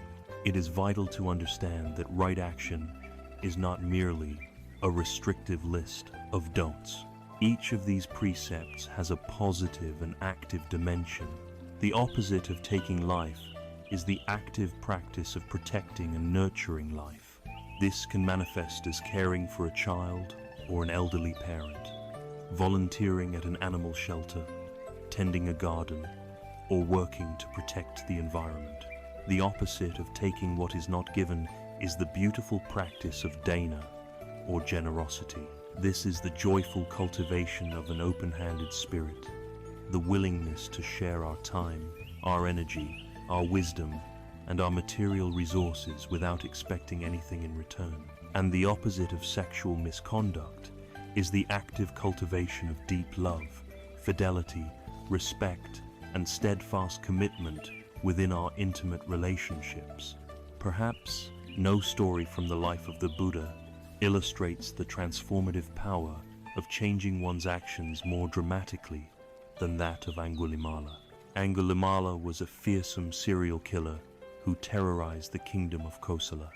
His name meant finger garland because he wore a gruesome necklace made from the fingers of his many victims. He was so feared that villagers abandoned their homes and entire regions became deserted. One day, despite being warned by everyone, the Buddha began to walk calmly and mindfully down the road that led into Angulimala's territory. Angulimala saw him from a distance, and, delighted at the prospect of his next victim, he grabbed his weapons and began to run. Though he was a strong and swift man, a strange thing happened. No matter how fast he ran, he could not catch up to the Buddha, who continued to walk at a slow and steady pace. Exhausted, bewildered, and enraged, Angulimala finally shouted, "Stop, monk, stop." The Buddha, without breaking his stride, replied in a calm, clear voice, "I have stopped, Angulimala. It is you who have not." This cryptic response shattered Angulimala's world. He cried, "What do you mean? You are still walking, yet you say you have stopped. I have stopped, yet you say, I have not." The Buddha turned to him and explained, "I have stopped, Angulimala, for I have laid down the rod and the sword. I have stopped causing harm to any living being. You, on the other hand, continue to kill without restraint. That is why I say it is you who have not stopped." In that moment, faced with the Buddha's absolute fearlessness and boundless compassion, the lifetime of delusion that had fueled Angulimala's rage collapsed. The truth of his own actions struck him like a thunderbolt. He threw down his sword, fell at the Buddha's feet, and begged to be accepted as a monk. His transformation was total. He renounced his life of violence and dedicated himself to a life of peace. His actions, which had once been the source of terror and death, became a source of healing and wisdom. He moved from the epitome of wrong action to the embodiment of right action. This story shows us that no one is beyond redemption, and that our actions define us more than our past. Every action we take, no matter how small, is a seed we plant. An act rooted in anger or greed plants a seed of suffering. An act rooted in kindness and integrity plants a seed of well-being. These seeds create ripples that extend far beyond our immediate sight. A single, thoughtless act of harm can create a chain reaction of pain, while a single, conscious act of kindness can brighten a person's day, who may then pass that kindness on to another. Right action is the moment-by-moment practice of sowing seeds of goodness in the garden of the world. As we bring this mindfulness to our speech and our physical actions, it is natural to extend this inquiry to the activity that occupies the majority of our waking hours, our work. For most of us, our profession is the primary way our actions impact the wider community. To live a life of true ethical integrity, the principles of non-harming and respect that guide our personal conduct must also guide the way we earn our living. And so, from the foundation of right action, we now turn to the next crucial element of the path, the challenging and vital practice of right livelihood. Having aligned our communication with the principles of kindness and truth through right speech, and our physical conduct with the principle of non-harming through right action, we now arrive at the third and final pillar of ethical conduct, or sila. This is the practice of right livelihood, or sama ajiva. This crucial step on the path asks us to extend our ethical awareness into the domain that consumes the largest portion of our waking lives, our work. For most of us, our livelihood is not just a means of survival, it is the primary way our actions impact the wider world. To live a life of true integrity, the way we earn our living cannot be separated from our spiritual and ethical aspirations. Right livelihood ensures that our work becomes a support for our path, rather than an obstacle to it. In the time of the Buddha, society was simpler, and he laid out 5 specific types of livelihood that a lay follower should avoid.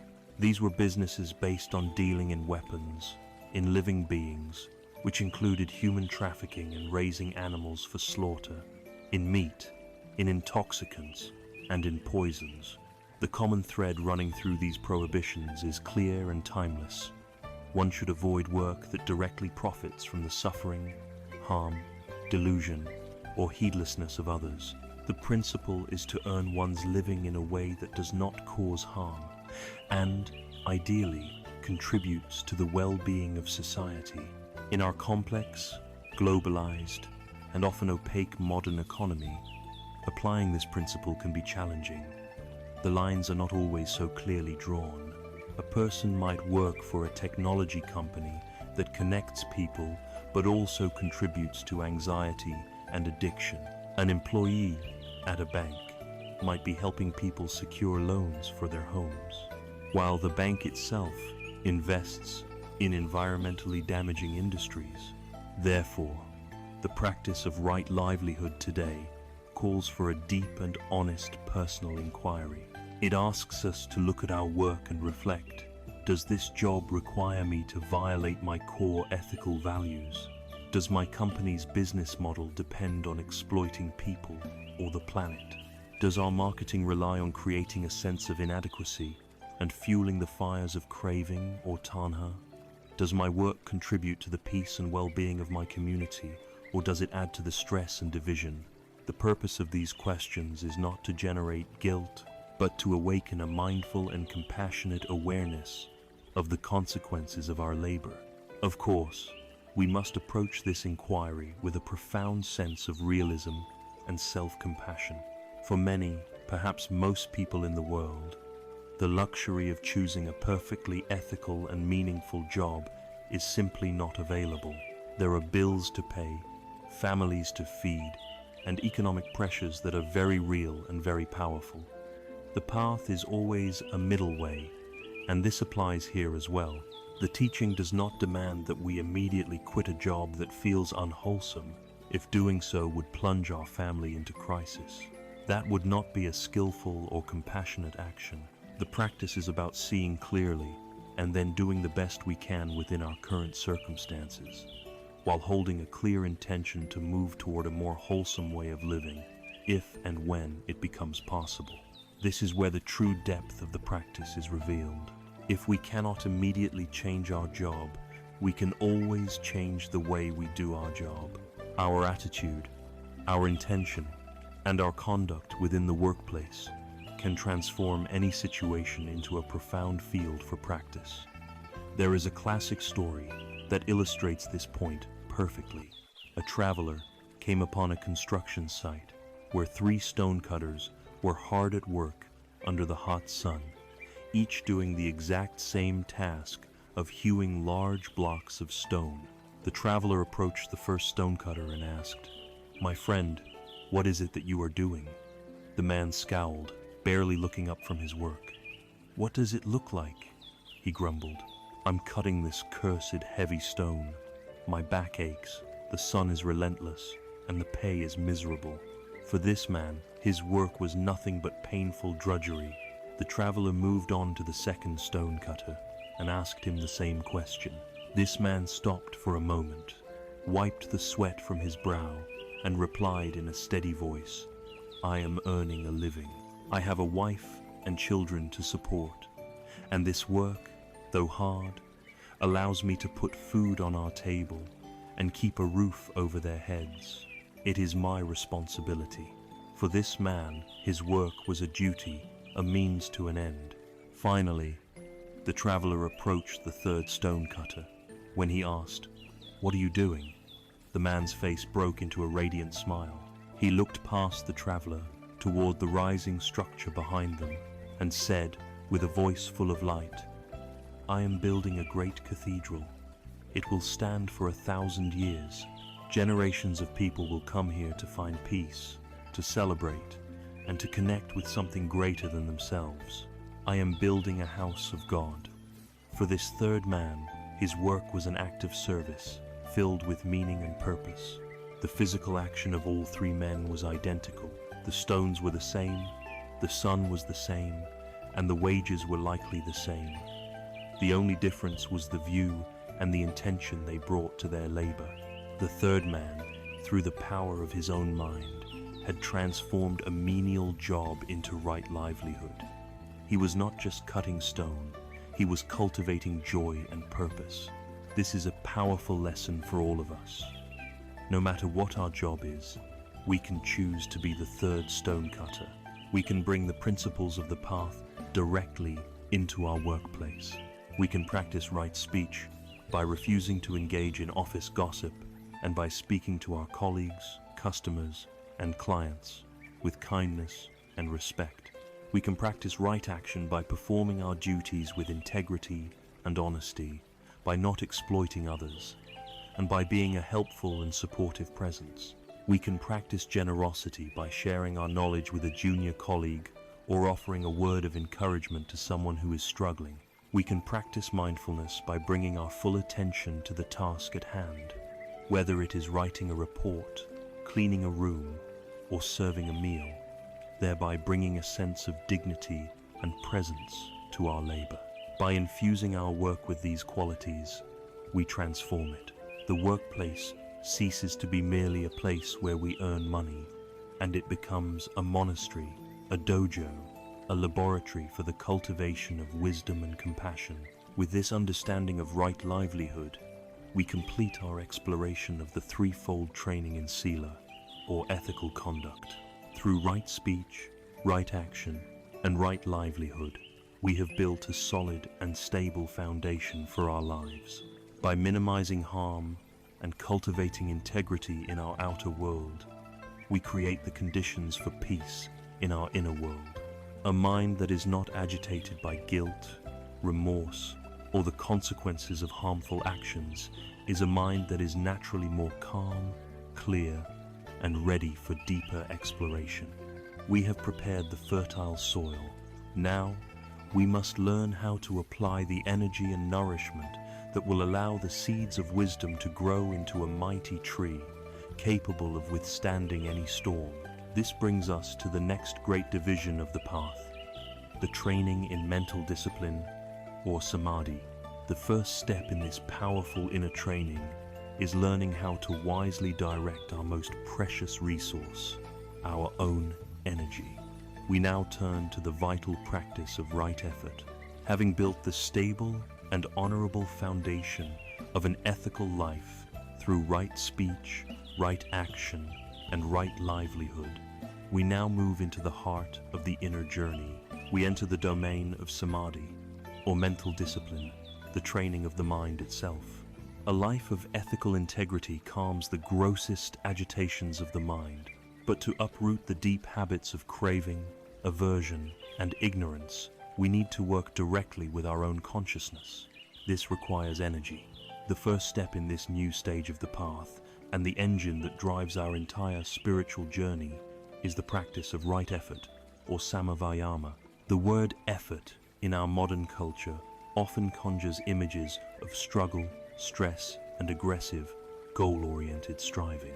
We think of gritting our teeth, pushing through pain, and forcing outcomes through sheer willpower. It is essential to understand from the very beginning that this is not what is meant by right effort. The effort of the path is skillful, balanced, and sustainable. It is the middle way in action. Recall the lesson of the lute string. If the effort is too tight, too forceful, the mind becomes agitated and stressed, and our practice will snap. If the effort is too loose, too lax, the mind becomes dull and complacent, and no progress is made. Right effort is the art of applying just the right amount of energy, a gentle, consistent, and even joyful persistence that allows for real transformation without causing burnout. The Buddha, in his genius for practical instruction, broke down the practice of right effort into 4 clear components, which can be thought of as a complete handbook for tending the garden of the mind. The first of these is the effort to prevent unwholesome states from arising. This is the wisdom of preventative care. A skillful gardener doesn't just wait for weeds to appear. They take steps to stop them from sprouting in the first place. They might put up a fence to keep out pests, or lay down a layer of mulch. In our mental lives, this is the practice of what is called restraint of the senses. It means being mindful of what we allow into our consciousness through our eyes, our ears, and our minds. If we know that reading certain news websites fills us with anger and despair, the preventative effort is to consciously limit our exposure.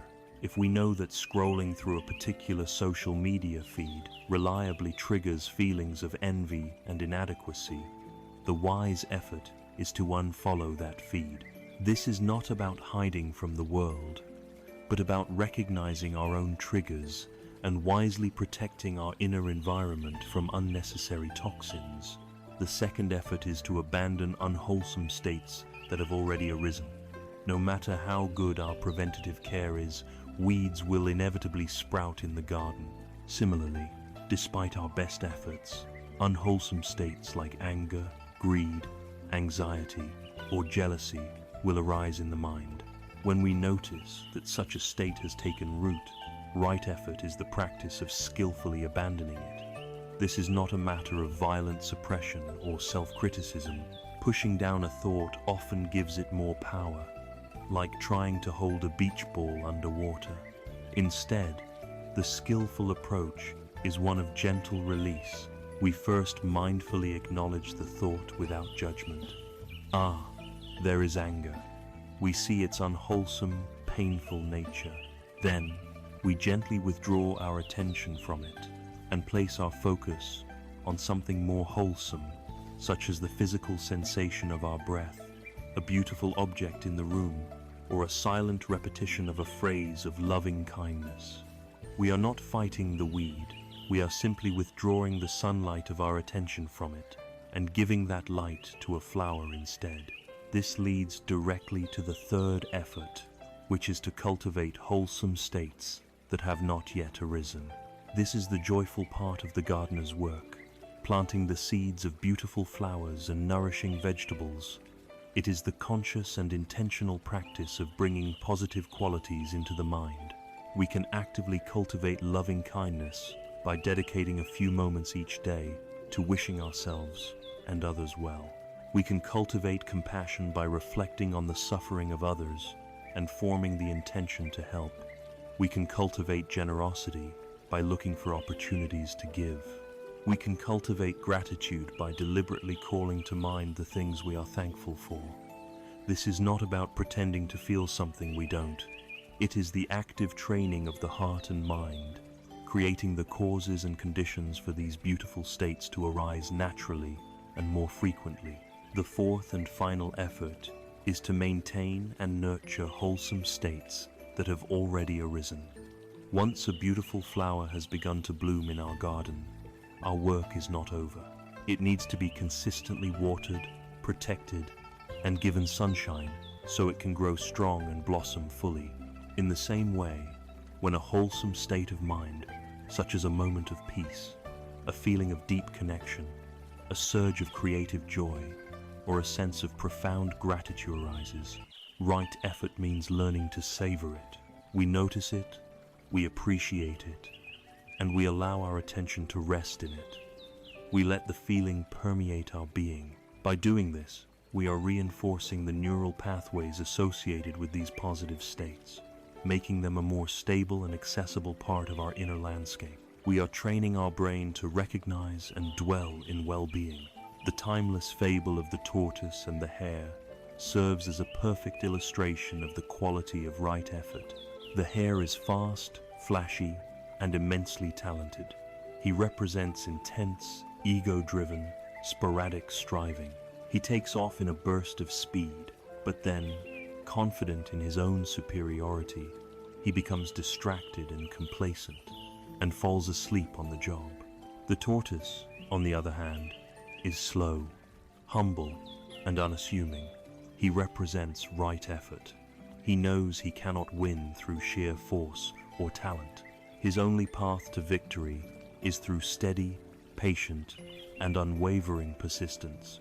He takes one deliberate step after another, his eyes on the path, never giving up. In the end, it is the tortoise's gentle, consistent effort, not the hare's explosive but inconsistent striving, that wins the race. The spiritual path is this same kind of marathon. Grandiose efforts that quickly flame out are far less effective than the humble, day-in, day-out commitment to showing up for our practice with a kind and patient heart.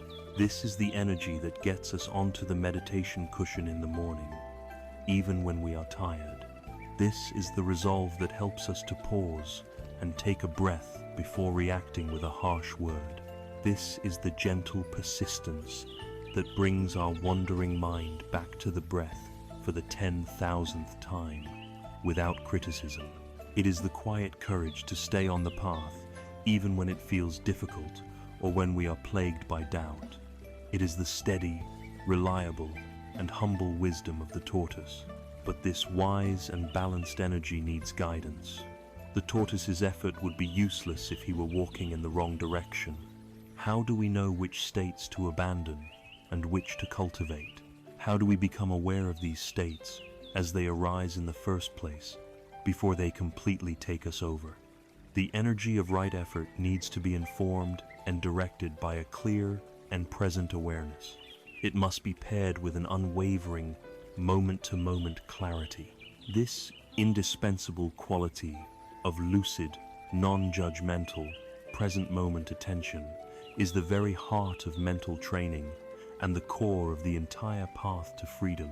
It is the practice of right mindfulness, and it is to this pivotal discipline that we must now turn our full attention. We arrive now at the 7th step of the path, and in many ways, its very heart. This is the practice of right mindfulness, or samasati. It is the essential quality of awareness that illuminates and energizes every other part of the journey. Without mindfulness, our view can become rigid dogma, our intentions can remain wishful thinking, our ethics can become mechanical rule following, and our effort can be scattered and ineffective.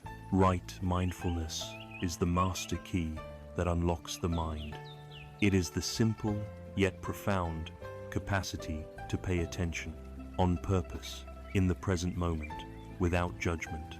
Most of us spend our lives in a state of virtual reality, even when our screens are turned off. Our bodies may be in one place, but our minds are almost always somewhere else. We drive to work and arrive with no memory of the journey, lost in planning the day ahead.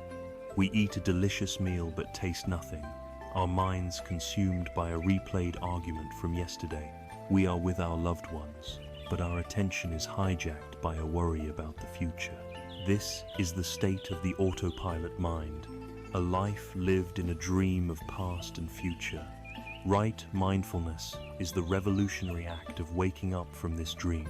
It is the courageous choice to show up for the only moment we ever truly have, the present moment. In a world that is engineered to distract us, to monetize our attention, and to keep us in a state of restless seeking, the simple act of being fully present is a radical declaration of inner freedom. It is crucial to be clear about what mindfulness is not.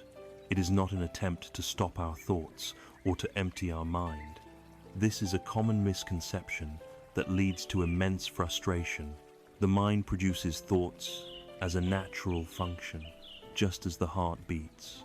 The practice of mindfulness is not about stopping the thoughts, but about changing our relationship to them.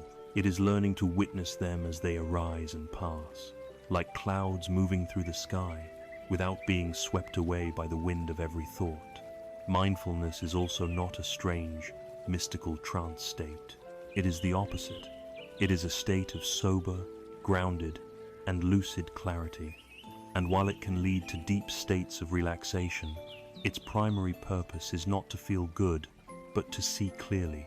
Sometimes, this means becoming aware of uncomfortable sensations or difficult emotions that our autopilot mind had been skillfully avoiding. The goal is truth, not just comfort. To systematically train this quality of awareness, the Buddha laid out a comprehensive framework known as the 4 foundations of mindfulness. This is a step-by-step guide to exploring the entirety of our human experience with mindful attention. The first foundation is mindfulness of the body. This is our anchor to the present moment. While our minds can wander anywhere in time and space, our body is always, unequivocally, right here, right now. We begin by bringing our attention to the raw, physical sensations of being alive. The most accessible of these is the breath. We simply rest our attention on the feeling of the air entering our nostrils, filling our lungs, and then being released. We notice the gentle rise and fall of the abdomen. The breath is our most faithful companion, a rhythmic, ever-present anchor we can return to at any moment to calm the mind and ground ourselves in the now. From the breath, we can expand our awareness to the entire landscape of the body, the feeling of our feet on the ground, the contact of our body with the chair, the warmth in our hands, the tension in our jaw. The body becomes a rich and reliable field for present moment awareness.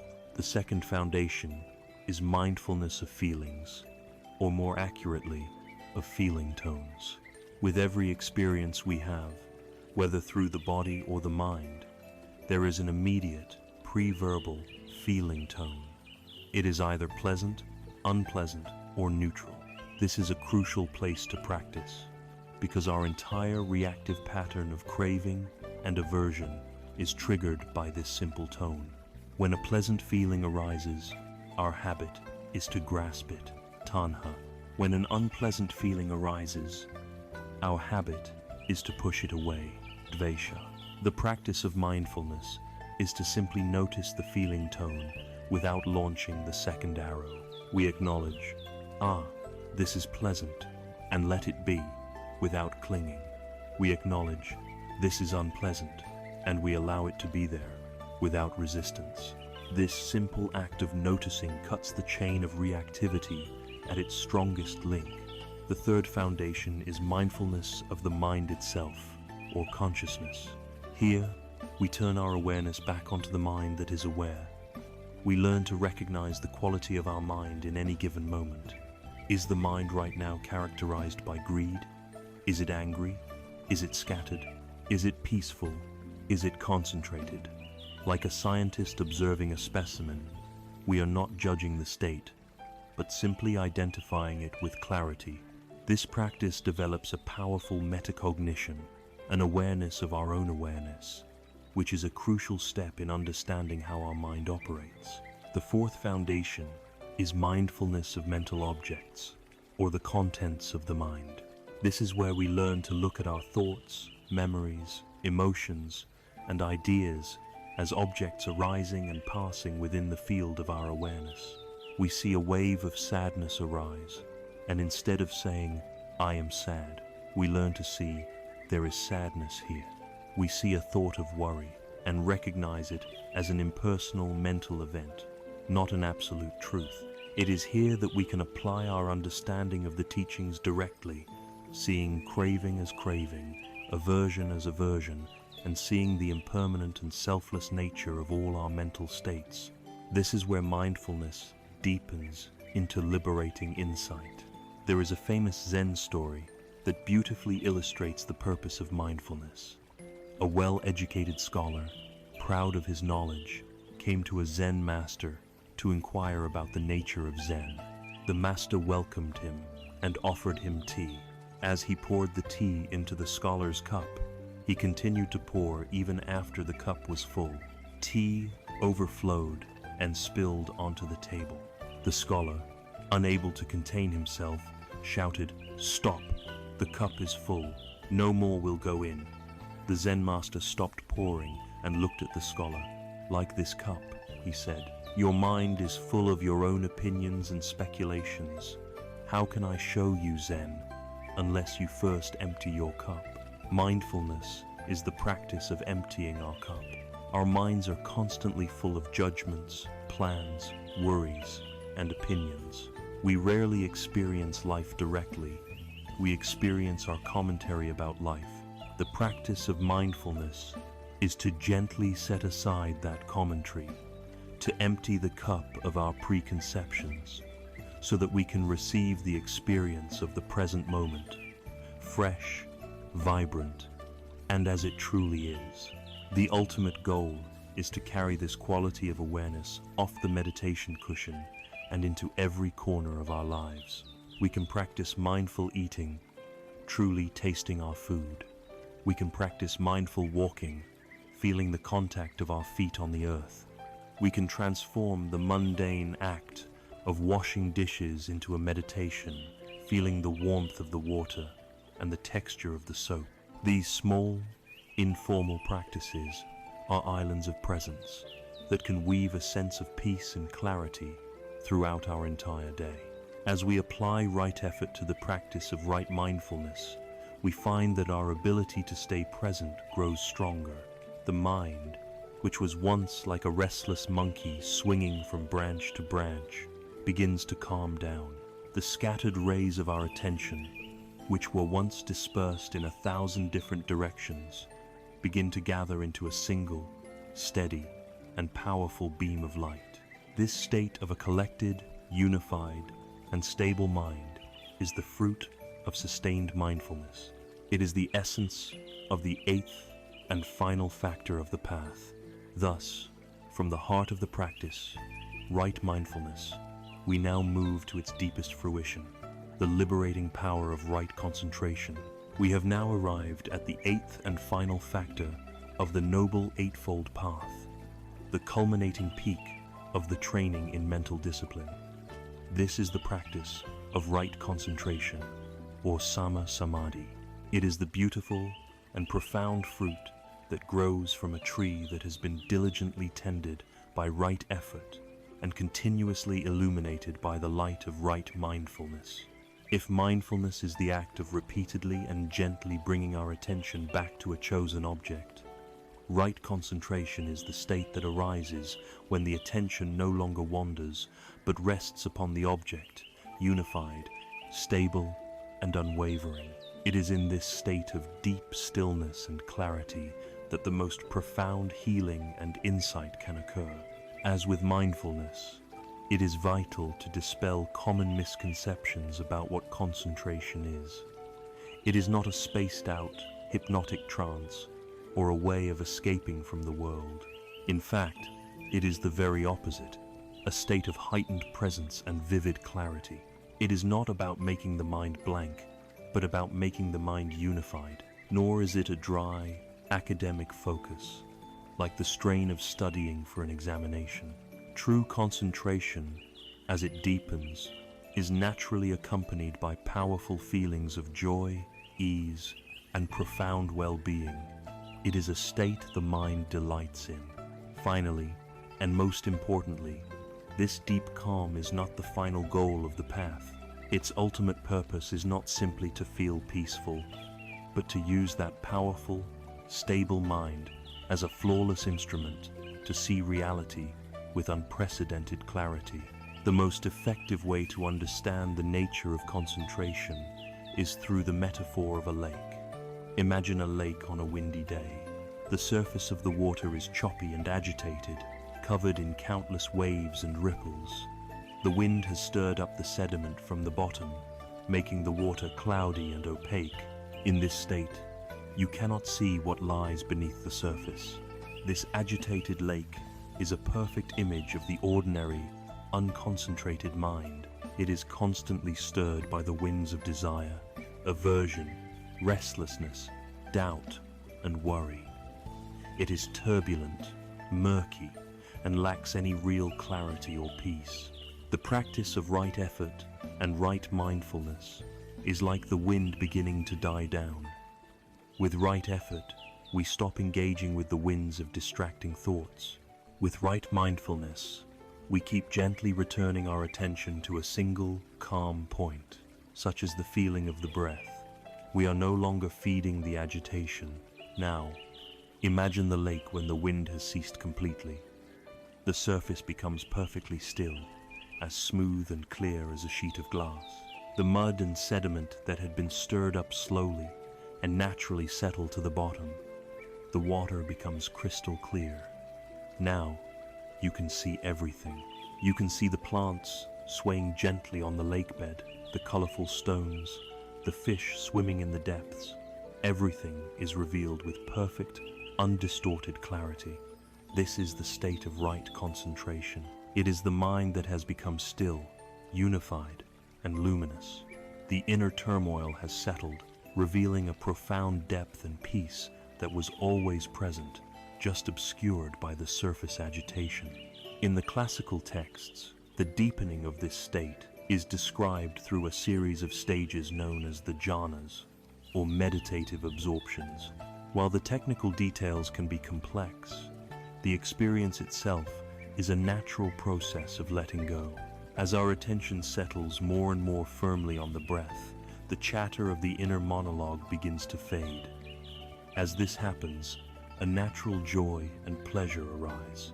The effort required to stay focused is no longer a strain. It becomes delightful. As the concentration deepens further, even this joyful excitement begins to calm down, leading to a state of profound and unshakable equanimity, a deep and peaceful stillness that is pervaded by a quiet, radiant awareness. The key insight is that these states are not achieved by force, but by a graceful release of all that is unnecessary, a letting go of all our burdens. What, then, is the ultimate purpose of achieving such a state? The purpose is insight. An unconcentrated mind is like a shaky, handheld camera trying to take a photograph in low light. The resulting image is inevitably blurry, distorted, and unreliable. A concentrated mind is like a high-resolution camera mounted on a solid, granite tripod. The images it captures are sharp, stable, and perfectly clear. Or consider the analogy of a laser. The light from an ordinary light bulb is diffuse and scattered, possessing very little power. But when that same light energy is gathered and focused into a single, coherent beam, it becomes a laser, capable of cutting through steel. In the same way, the scattered energy of our ordinary thoughts is weak. But when the full power of the mind is unified in right concentration, it becomes a laser of awareness, a tool so powerful it can cut through the deepest, most resilient delusions about the nature of reality. With this stable, powerful, and lucid mind, we can then turn our attention to our own experience and see the truth of the core teachings, not as a philosophy, but as a living reality. We can observe a feeling and see, with undeniable clarity, its impermanent nature as it arises and passes away. We can look at the sense of a solid self and see that it is, in fact, a flickering, interdependent process, not a solid entity. This is how concentration leads directly to wisdom. Samadhi creates the perfect instrument for prajna. Furthermore, this practice of deep stillness is the most profound antidote to the chronic stress and anxiety of modern life. Anxiety is, by its very nature, a state of a fragmented and agitated mind, constantly jumping from one worry to the next. The deep, unified calm of right concentration is its polar opposite. It is a homecoming for the nervous system, a state of profound rest and restoration, when the mind is no longer being pulled by craving or pushed by aversion. When it is content to simply be still in the present moment, the deep knots of emotional and psychological tension within us begin to soften and unravel on their own. The stillness itself is the healing. With right concentration, we complete our survey of the 8 factors of the path. We can now see it not as a linear checklist, but as a beautiful, integrated spiral. The ethical life of Sila provides the stable ground. The mental discipline of Samadhi sharpens the mind into a tool of discovery. This powerful tool is then used to see the world with the clarity of prajna, or wisdom. And this deepening wisdom, in turn, naturally informs and refines our ethical life, creating an ever upward spiral of healing and awakening. Having laid out this comprehensive map, this brilliant how-to guide for the end of suffering, we must now turn to the qualities of the heart that fuel the journey. The path provides the structure, but these qualities provide the warmth, the resilience, and the beauty. The path is the boat that carries us across the river, but these qualities are the wind that fills its sails. Therefore, having explored the complete structure of the path, we will now turn to the essential qualities of heart we must cultivate as we travel, beginning with the fundamental, tender response to the existence of suffering in the world, the boundless heart of compassion, or karuna. Having meticulously navigated the structure of the noble eightfold patha, supreme how-to guide for awakening, we now turn our attention to the qualities of heart that provide the journey with its warmth, its resilience, and its soul. The path is the map, but these qualities are the living spirit that animates the traveler. If the path is the boat, these are the winds that fill its sails. We begin with the heart's most fundamental and tender response to the first noble truth, the truth of suffering. When we truly open our eyes and see the pervasive reality of pain, anxiety, and loss in the world and in ourselves, the wise and noble heart does not respond with despair or aversion. It responds with karuna, or compassion. It is essential from the outset to distinguish compassion from its near enemy, pity. Pity looks down from a place of superiority. It sees another's suffering and thinks, "Oh, that poor person, I am so glad that is not me." Pity creates distance. It reinforces the boundary between a separate, secure self and a suffering other. Compassion, on the other hand, is born from a sense of shared humanity. It is the recognition that the suffering we see in another is not different from our own. It is the trembling of the heart in the face of pain, a profound empathy that dissolves the illusion of separation. Pity says, "You are suffering." Compassion says, "There is suffering here, and we are in it together." It is not a sentimental feeling, but a deep and courageous resonance with the truth of our shared vulnerability. For many of us, raised in cultures that prize strength and perfection, the most difficult place to apply compassion is toward ourselves. We are often our own harshest critics, our own merciless judges. We hold ourselves to impossible standards and then berate ourselves when we fall short. The practice of compassion must therefore begin at home, within our own hearts. You cannot pour cool, clean water for another from a cup that is empty. You cannot offer a peace to others that you have not first found for yourself. Self-compassion is the radical act of treating ourselves with the same kindness, care, and understanding that we would offer to a beloved friend who was going through a difficult time.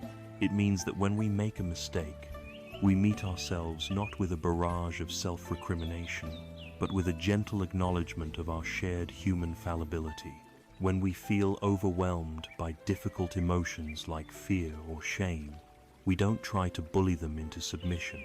We allow them to be there, holding them in a space of warm, non-judgmental awareness.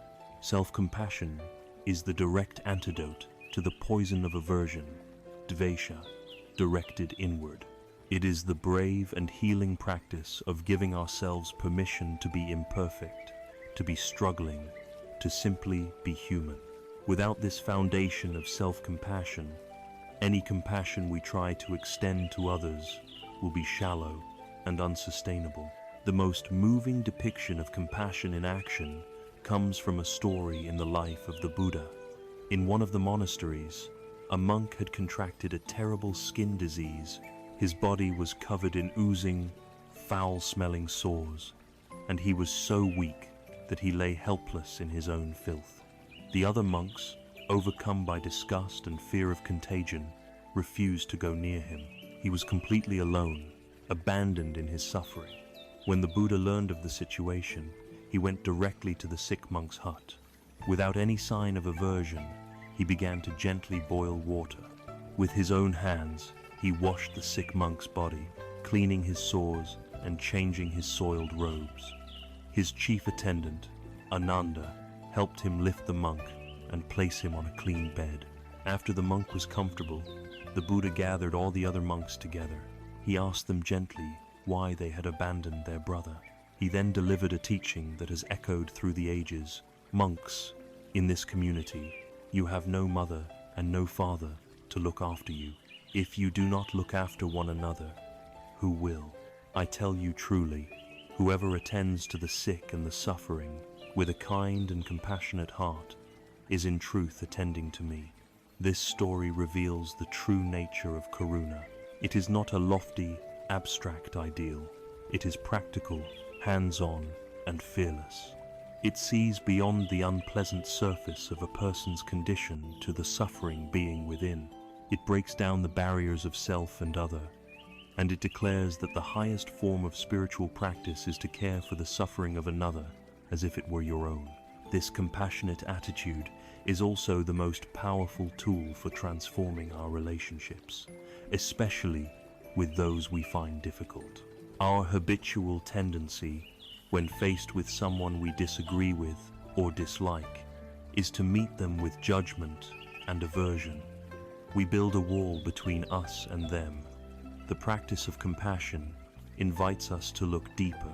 It encourages us to see that behind a person's anger, there is pain. Behind their arrogance, there is insecurity. Behind their harmful actions, there is a deep and tragic confusion. An angry person is a suffering person. A greedy person is a suffering person. Seeing this does not mean we condone their actions or abandon our own boundaries. We can still act with clarity and strength to protect ourselves and others from harm. But it changes our inner posture from one of reactive hatred to one of sad, wise understanding. This dissolves our own anger, which is the hot coal that burns us. It allows us to engage with conflict, not from a place of animosity, but from a place of profound strength and peace. In a world so saturated with suffering, it is easy to believe that compassion is a soft, sentimental, or weak emotion. The opposite is true. To keep one's heart open in the face of so much pain, the suffering in the news, in our communities, and in our own lives, requires immense courage. The easy path is to become numb, to develop a cynical shell of indifference in order to protect ourselves from being overwhelmed. This is a fortress, but it is also a prison. True compassion is the courage to stay present and connected, to be willing to feel the sorrow of the world without being drowned by it. It is the resilient tenderness of the open heart, and it is the source of our greatest strength and our deepest connection to life. Compassion, or karuna, is the heart's natural response to the reality of suffering. It is the tender, trembling wish. May you be free from your pain. It is focused on the alleviation of a negative condition. But this is only one wing of the bird of an awakened heart. The other wing is the heart's response to the universal potential for happiness and well-being that exists in all beings. It is the radiant, joyful wish. May you be happy, may you be well, may you be at peace. This active cultivation of goodwill is a distinct but inseparable companion to compassion. Having explored the quality of heart that meets sorrow, we must now turn to the quality that actively cultivates joy. We now move from the tender strength of compassion to the radiant warmth of its sister quality, the beautiful practice of loving kindness, or metta.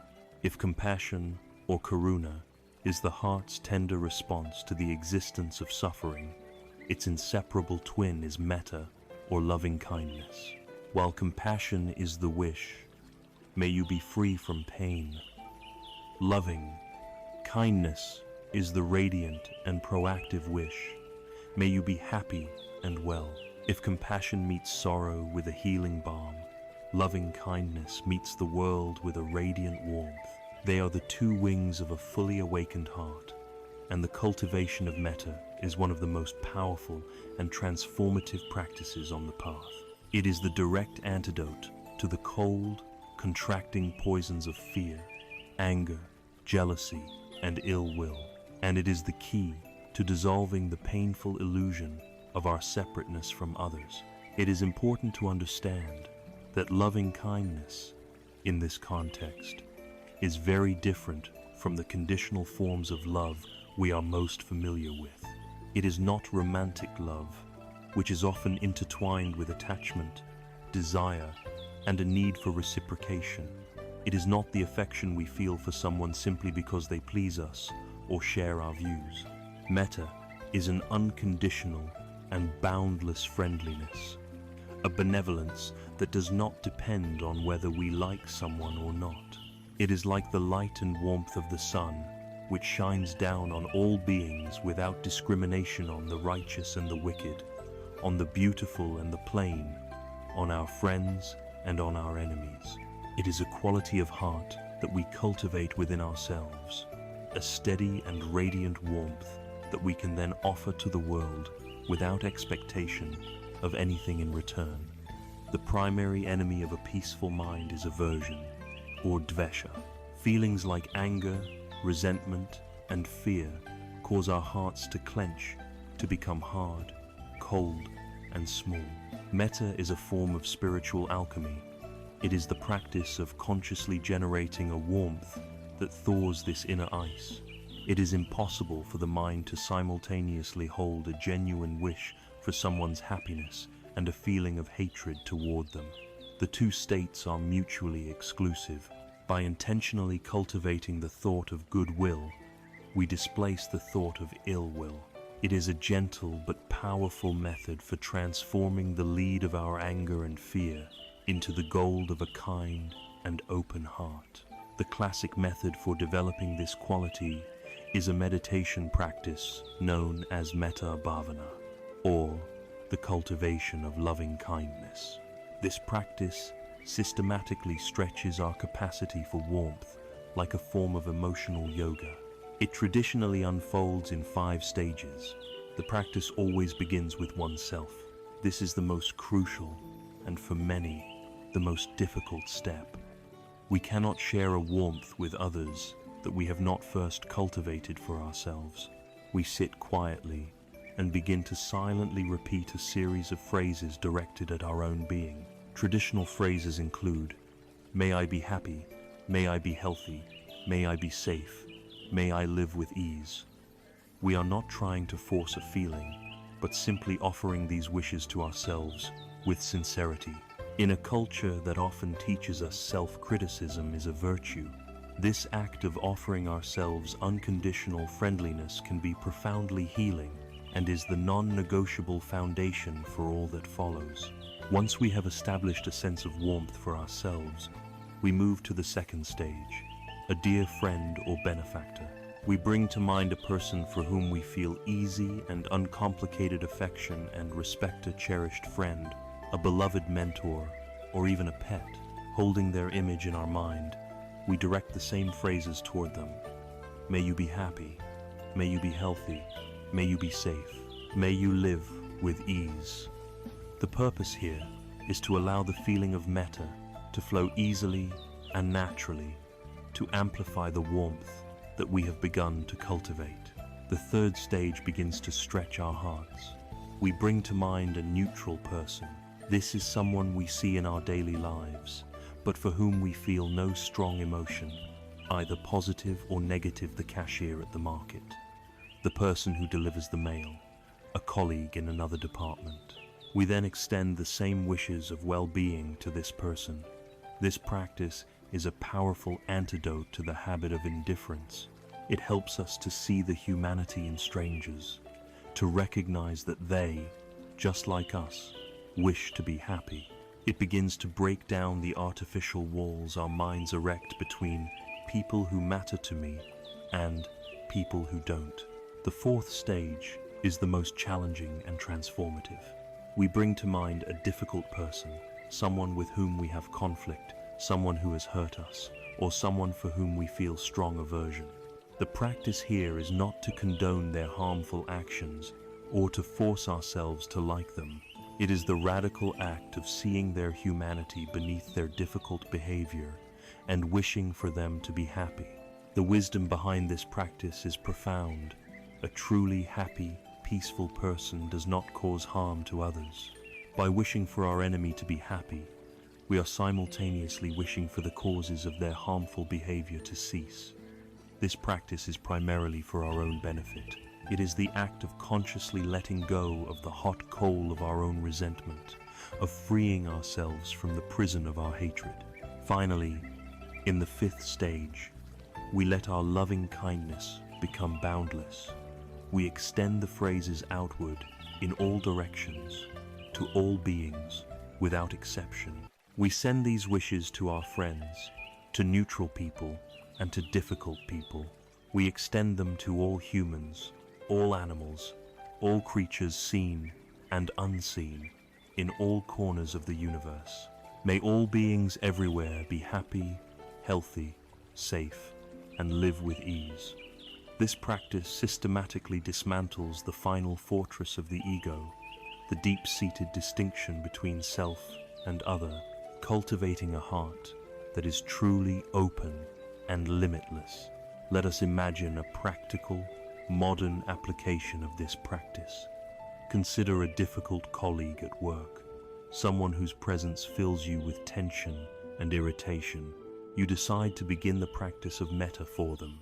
For the first few days, as you silently repeat, "May you be happy," your mind screams back, "No, I hope you're miserable." The words feel hollow, forced, and hypocritical. This is normal. You persist with gentle effort. The first thing you notice is not a change in them, but a change in you. The amount of mental energy you were spending on replaying arguments and complaining about them begins to decrease. You are no longer feeding the wolf of anger. This brings a small but noticeable sense of peace to your own mind. Because your inner state has begun to soften, your outward demeanor subtly shifts. You are less defensive. Your body language is more relaxed in their presence. You may not even notice this, but they do. In response to your subtle shift, they may begin to soften as well. The entire dynamic of the relationship can be transformed, not by changing them, but by changing the quality of your own heart. In an era marked by an epidemic of loneliness and social isolation, metta is a powerful medicine. It directly counteracts the feeling of being separate and alone by actively reinforcing our sense of shared humanity. It reminds us that at the deepest level, every single being shares the same fundamental wish: to be happy and to avoid suffering. By actively participating in this universal wish, we step out of the narrow confines of our own ego and into a vast, interconnected field of shared experience. The qualities of compassion and loving kindness are the great activators of the heart. They are warm, engaged, and relational. They move us to connect with the joys and sorrows of the world. However, these powerful emotions, if not balanced by wisdom, can lead to their own form of suffering to attachment, to burnout, to what is often called compassion fatigue. Therefore, the heart that is full of karuna and metta needs a third quality to give it balance, stability, and spaciousness. It needs the wisdom of an unshakable calm that can hold both joy and sorrow with grace. Having cultivated the warmth of the heart, we now turn to the cool, steady, and liberating wisdom of equanimity. Having opened our hearts to the world with the tenderness of compassion and the radiant warmth of loving kindness, we now arrive at the third and final of the great heart qualities, the sublime abodes of the awakened mind. This is the practice of upekkha, or equanimity. If compassion is the heart's response to pain, and loving kindness is the heart's response to joy, equanimity is the quality of wisdom that holds both joy and pain in a vast, steady, and peaceful embrace. It is the crowning quality that brings balance and maturity to the heart, ensuring that our compassion does not lead to burnout, and our love does not curdle into attachment. It is the source of an unshakable inner peace, a calm that cannot be disturbed by the unpredictable storms of life. It is absolutely essential to distinguish equanimity from its near enemy, indifference. On the surface, they can look similar. Both may appear calm and unresponsive in the face of turmoil, but internally, they are polar opposites. Indifference is a state of contraction, a shutting down of the heart. It is rooted in fear or aversion. It is the mind saying, "I don't want to feel this. I don't care." It is a wall we build to protect a fragile self. Equanimity, by contrast, is a state of profound openness and expansion. It is rooted in wisdom and courage. It is the mind saying, "I am fully present with this. I care deeply, but I release my demand for it to be different." It is not the absence of feeling, but the ability to feel everything fully without being knocked off balance. Indifference is a tombstone. Equanimity is a vast, open sky that has room for every kind of weather. The primary training ground for equanimity is our encounter with what are known as the 8 worldly winds. These are the unavoidable ups and downs of life that constantly blow upon us, threatening to throw us off course. They come in 4 pairs of opposites: pleasure and pain, gain and loss, praise and blame, and fame and disrepute. The ordinary, untrained mind is like a weather vane, completely at the mercy of these winds. When the winds of pleasure, gain, praise, and fame are blowing, we feel happy and secure. When the winds of pain, loss, blame, and disrepute inevitably begin to blow, we are plunged into despair and anxiety. Our inner peace is entirely dependent on external conditions we cannot control. The practice of equanimity is the cultivation of a deep inner stability, like a great, ancient mountain. The mountain feels the winds howl around it. It feels the heat of the sun and the cold of the snow, but its core is not moved. It remains grounded, vast, and still. There is a classic Zen story that perfectly illustrates this balanced mind. A farmer lived next door to a wise old Zen master. One day, the farmer's most prized horse ran away. His neighbors all came to console him, saying, "Oh, what terrible luck! This is a disaster." The farmer, distraught, went to the Zen master and lamented his fate. The master listened calmly and simply replied, "Perhaps." A few days later, the horse returned, and it had brought with it a herd of 12 wild horses. The neighbors gathered again, this time to celebrate. "What incredible fortune!" they exclaimed. The farmer ran to the master, overjoyed. The master again listened and said, "Perhaps." The next week, the farmer's son was trying to tame one of the wild horses when he was thrown off and his leg was badly broken. The neighbors were full of pity. "Your only son, crippled, what a tragedy." The farmer was in despair. He went to the master, who again offered only 2 words: "Perhaps." A month later, the emperor's army marched into the village, forcibly conscripting every able-bodied young man for a war from which few would return. The farmer's son, with his broken leg, was the only young man in the village to be spared. This story reveals the wisdom of equanimity. The farmer's emotional state was completely tethered to the ever-changing winds of gain and loss. The master's peace was not. The master was not cold or indifferent. He understood the farmer's joys and sorrows, but his wisdom allowed him to see a bigger picture. He understood the profoundly unpredictable and interconnected nature of reality.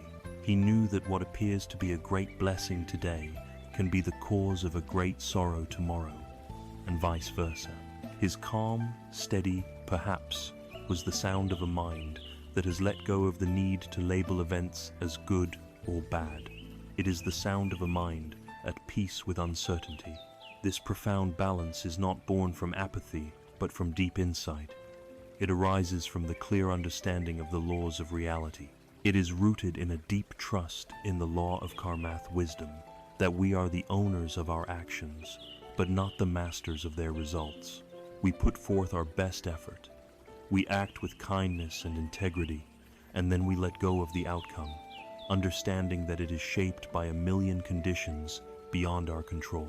It is also rooted in a profound understanding of impermanence, anicca, when we know, in our bones, that all states are fleeting, that pleasure will fade, pain will pass, praise will be forgotten, and blame will dissolve you.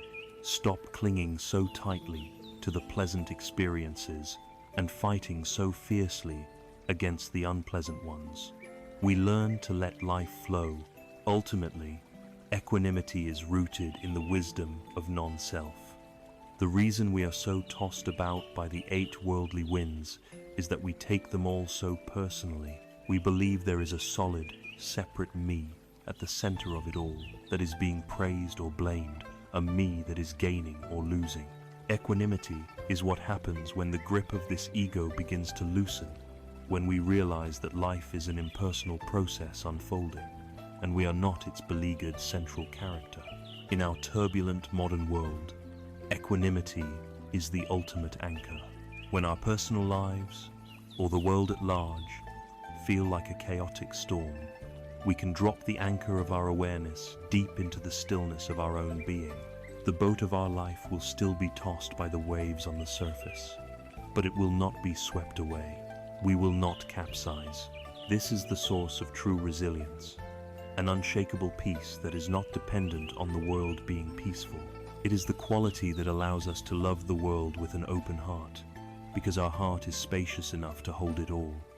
It allows us to feel compassion for the suffering of others without being drowned in it. It allows us to love with generosity and warmth, without the painful sting of attachment and expectation. Having explored the path that trains the mind and the heart qualities that give it warmth and balance, we are now prepared to turn our attention to the deepest and most liberating insight of all. The entire structure of our fear, our craving, and our suffering is built upon a single, foundational belief, the belief in a solid, separate, and continuous self. To find ultimate, unshakable peace, we must be willing to turn the bright light of our inquiry directly onto this central character, this I, that we have spent our entire lives protecting and promoting. We now move from the practices of the path to the ultimate wisdom it reveals, the liberating truth of non, self, or anatta. We have now journeyed through the entire structure of the Eightfold Path, the great map for navigating our lives. We have explored the qualities of the heart compassion, loving kindness, and equanimity that give us the resilience and warmth to walk it. We now arrive at the destination to which the entire path points, the deepest, most challenging, and ultimately most liberating insight of all. It is the wisdom that cuts the root of suffering at its very source. This is the understanding of anatta, or non-self. This teaching stands at the pinnacle of Buddhist thought, and for many, it can be the most frightening. Our entire lives, our entire culture, are built upon the seemingly self-evident fact of me. I am here. I am the one thinking these thoughts, feeling these feelings, reading these words. The idea of non-self can sound like a cold, nihilistic denial of our very existence, a terrifying annihilation. But this is a profound misunderstanding. The teaching of anatta is not that you do not exist. It is an invitation to investigate how you exist. It is not about destroying the self, but about seeing through the illusion of the self we think we are. And in that seeing lies the key to ultimate freedom. To understand this, the teachings guide us to deconstruct our own experience. What is this entity we call I or me? Conventionally, we see it as a solid, continuous thing. But when we look closely, using the lens of mindfulness, we find that it is actually composed of 5 distinct, ever-changing processes, known as the 5 aggregates or skandhas.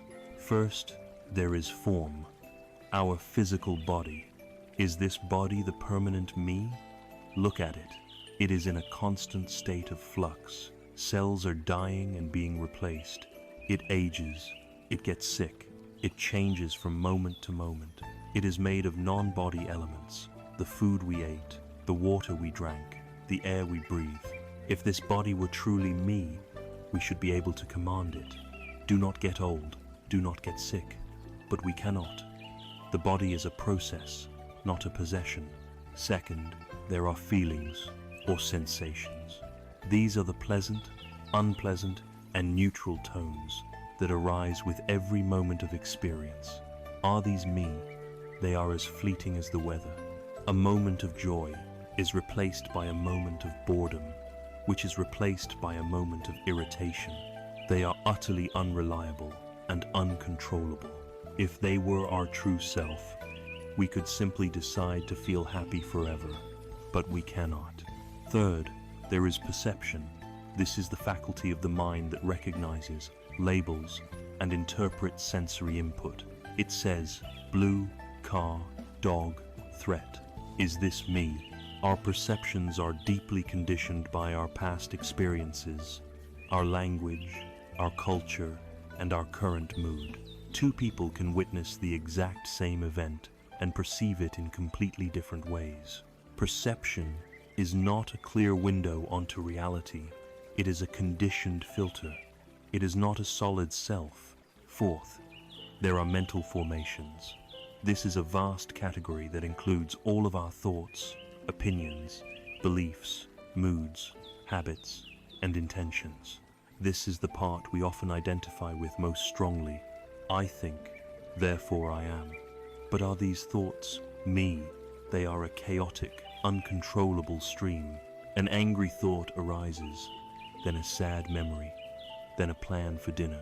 They are not summoned by a central commander. They appear based on causes and conditions. Our most cherished opinions change over time. These mental formations are the busiest and most ephemeral of all the aggregates. Fifth, there is consciousness.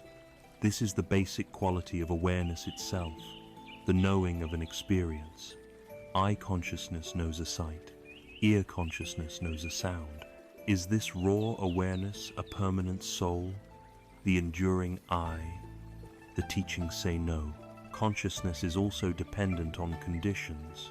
It only arises when a sense organ meets a sense object. It is not a constant, independent entity, but a flickering process, arising and ceasing with every moment of experience. So the question returns, if the self is not in the body, not in the feelings, not in the perceptions, not in the thoughts, and not in the consciousness, then where is it? The profound and liberating answer is that it is nowhere to be found as a separate, solid thing. The word I is a convenient label, a useful convention for navigating the world, but it does not refer to a permanent, independent entity. What we call the self is simply the ever-changing, interdependent flow of these 5 processes. It is a verb, not a noun. The fear of annihilation arises from this analysis. But let us revisit our parable of the man who mistakes a rope for a snake in the dark.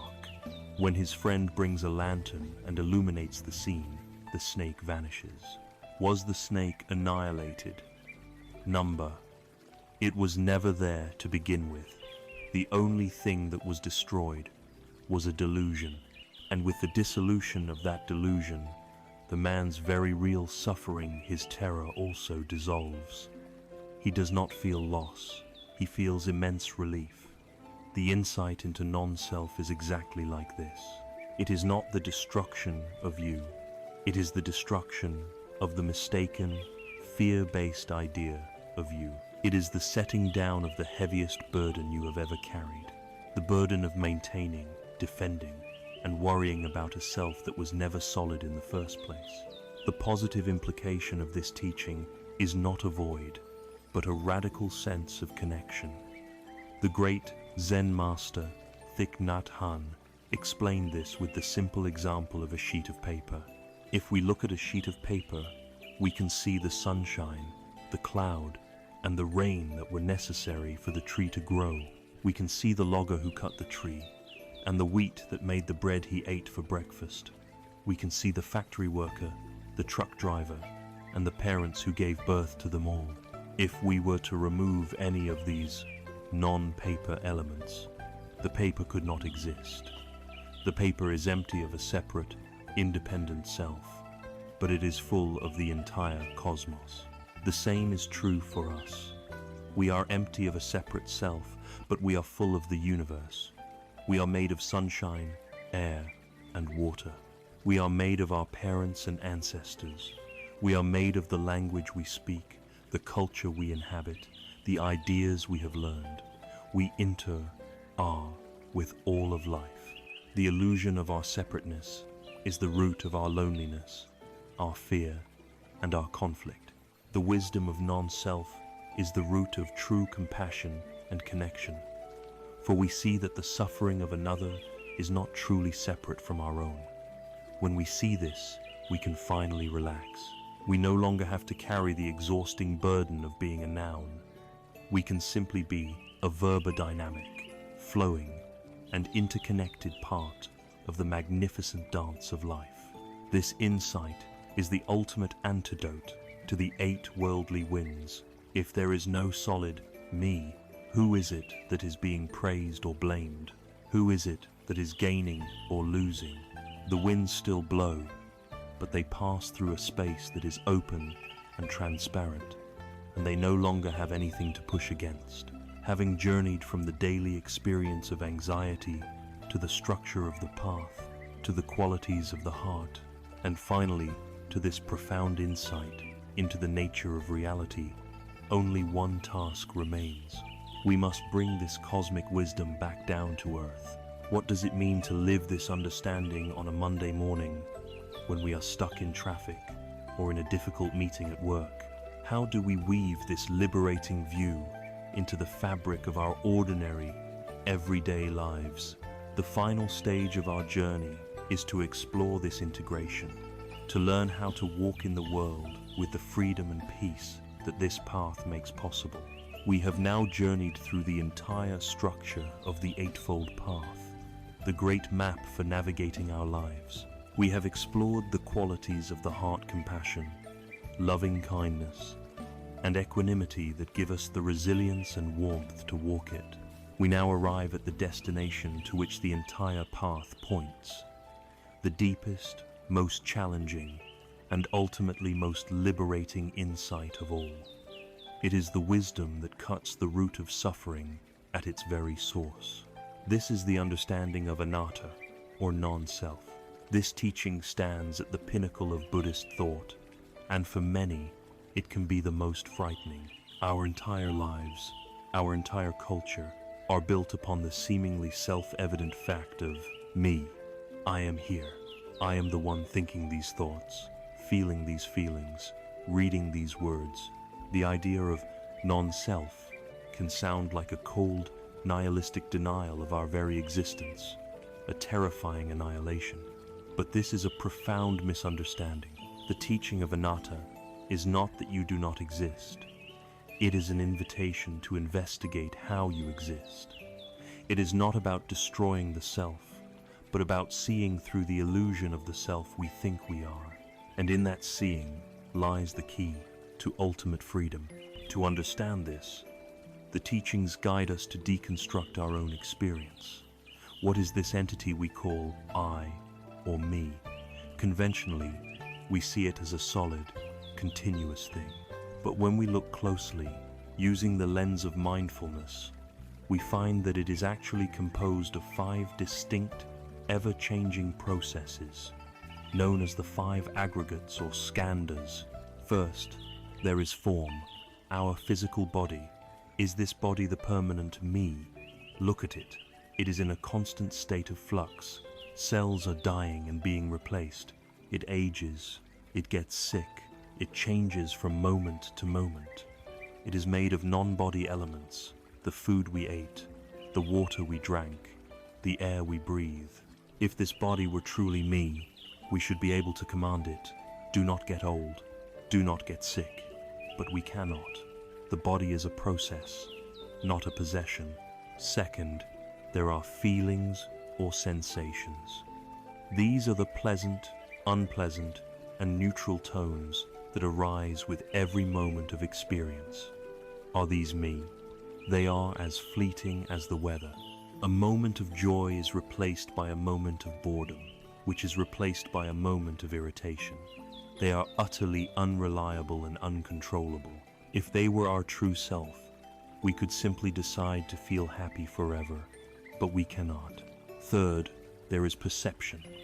This is the faculty of the mind that recognizes, labels, and interprets sensory input. It says, blue, car, dog, threat. Is this me? Our perceptions are deeply conditioned by our past experiences, our language, our culture, and our current mood. 2 people can witness the exact same event and perceive it in completely different ways. Perception is not a clear window onto reality.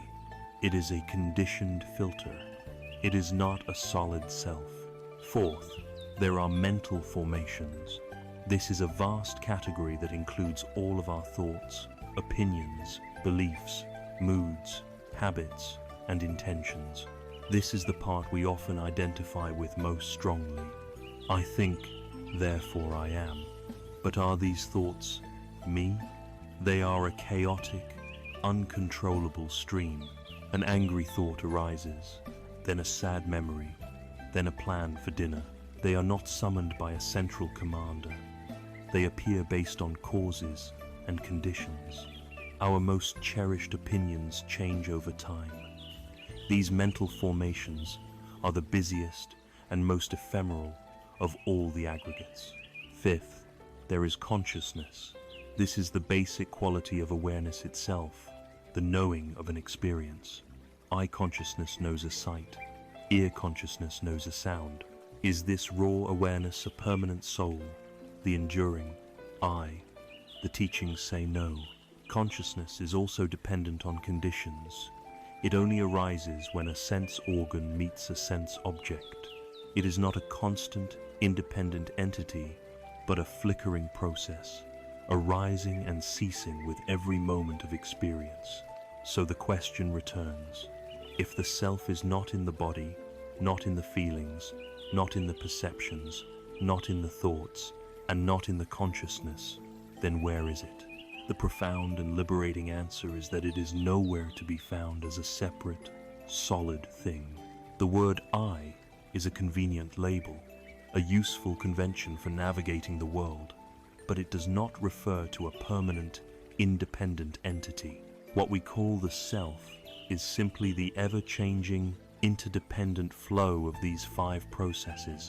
It is a verb, not a noun. The fear of annihilation arises from this analysis.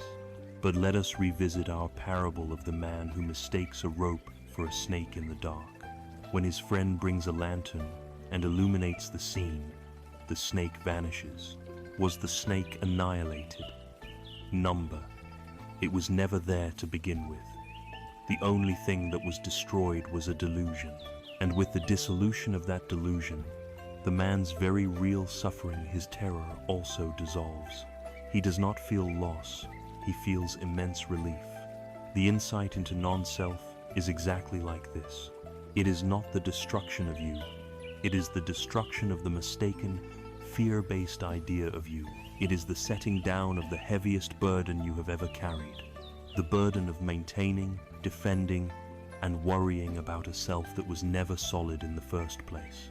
The positive implication of this teaching is not a void, but a radical sense of connection. The great Zen master, Thich Nhat Hanh, explained this with the simple example of a sheet of paper. If we look at a sheet of paper, we can see the sunshine, the cloud, and the rain that were necessary for the tree to grow. We can see the logger who cut the tree, and the wheat that made the bread he ate for breakfast. We can see the factory worker, the truck driver, and the parents who gave birth to them all. If we were to remove any of these non-paper elements, the paper could not exist. The paper is empty of a separate, independent self, but it is full of the entire cosmos. The same is true for us. We are empty of a separate self, but we are full of the universe. We are made of sunshine, air, and water. We are made of our parents and ancestors. We are made of the language we speak, the culture we inhabit, the ideas we have learned. We interact with all of life. The illusion of our separateness is the root of our loneliness, our fear, and our conflict. The wisdom of non-self is the root of true compassion and connection, for we see that the suffering of another is not truly separate from our own. When we see this, we can finally relax. We no longer have to carry the exhausting burden of being a noun. We can simply be a verba dynamic, flowing, and interconnected part of the magnificent dance of life. This insight is the ultimate antidote to the 8 worldly winds. If there is no solid me, who is it that is being praised or blamed? Who is it that is gaining or losing? The winds still blow, but they pass through a space that is open and transparent, and they no longer have anything to push against. Having journeyed from the daily experience of anxiety to the structure of the path, to the qualities of the heart, and finally to this profound insight into the nature of reality, only one task remains. We must bring this cosmic wisdom back down to earth. What does it mean to live this understanding on a Monday morning when we are stuck in traffic or in a difficult meeting at work? How do we weave this liberating view into the fabric of our ordinary, everyday lives? The final stage of our journey is to explore this integration, to learn how to walk in the world with the freedom and peace that this path makes possible.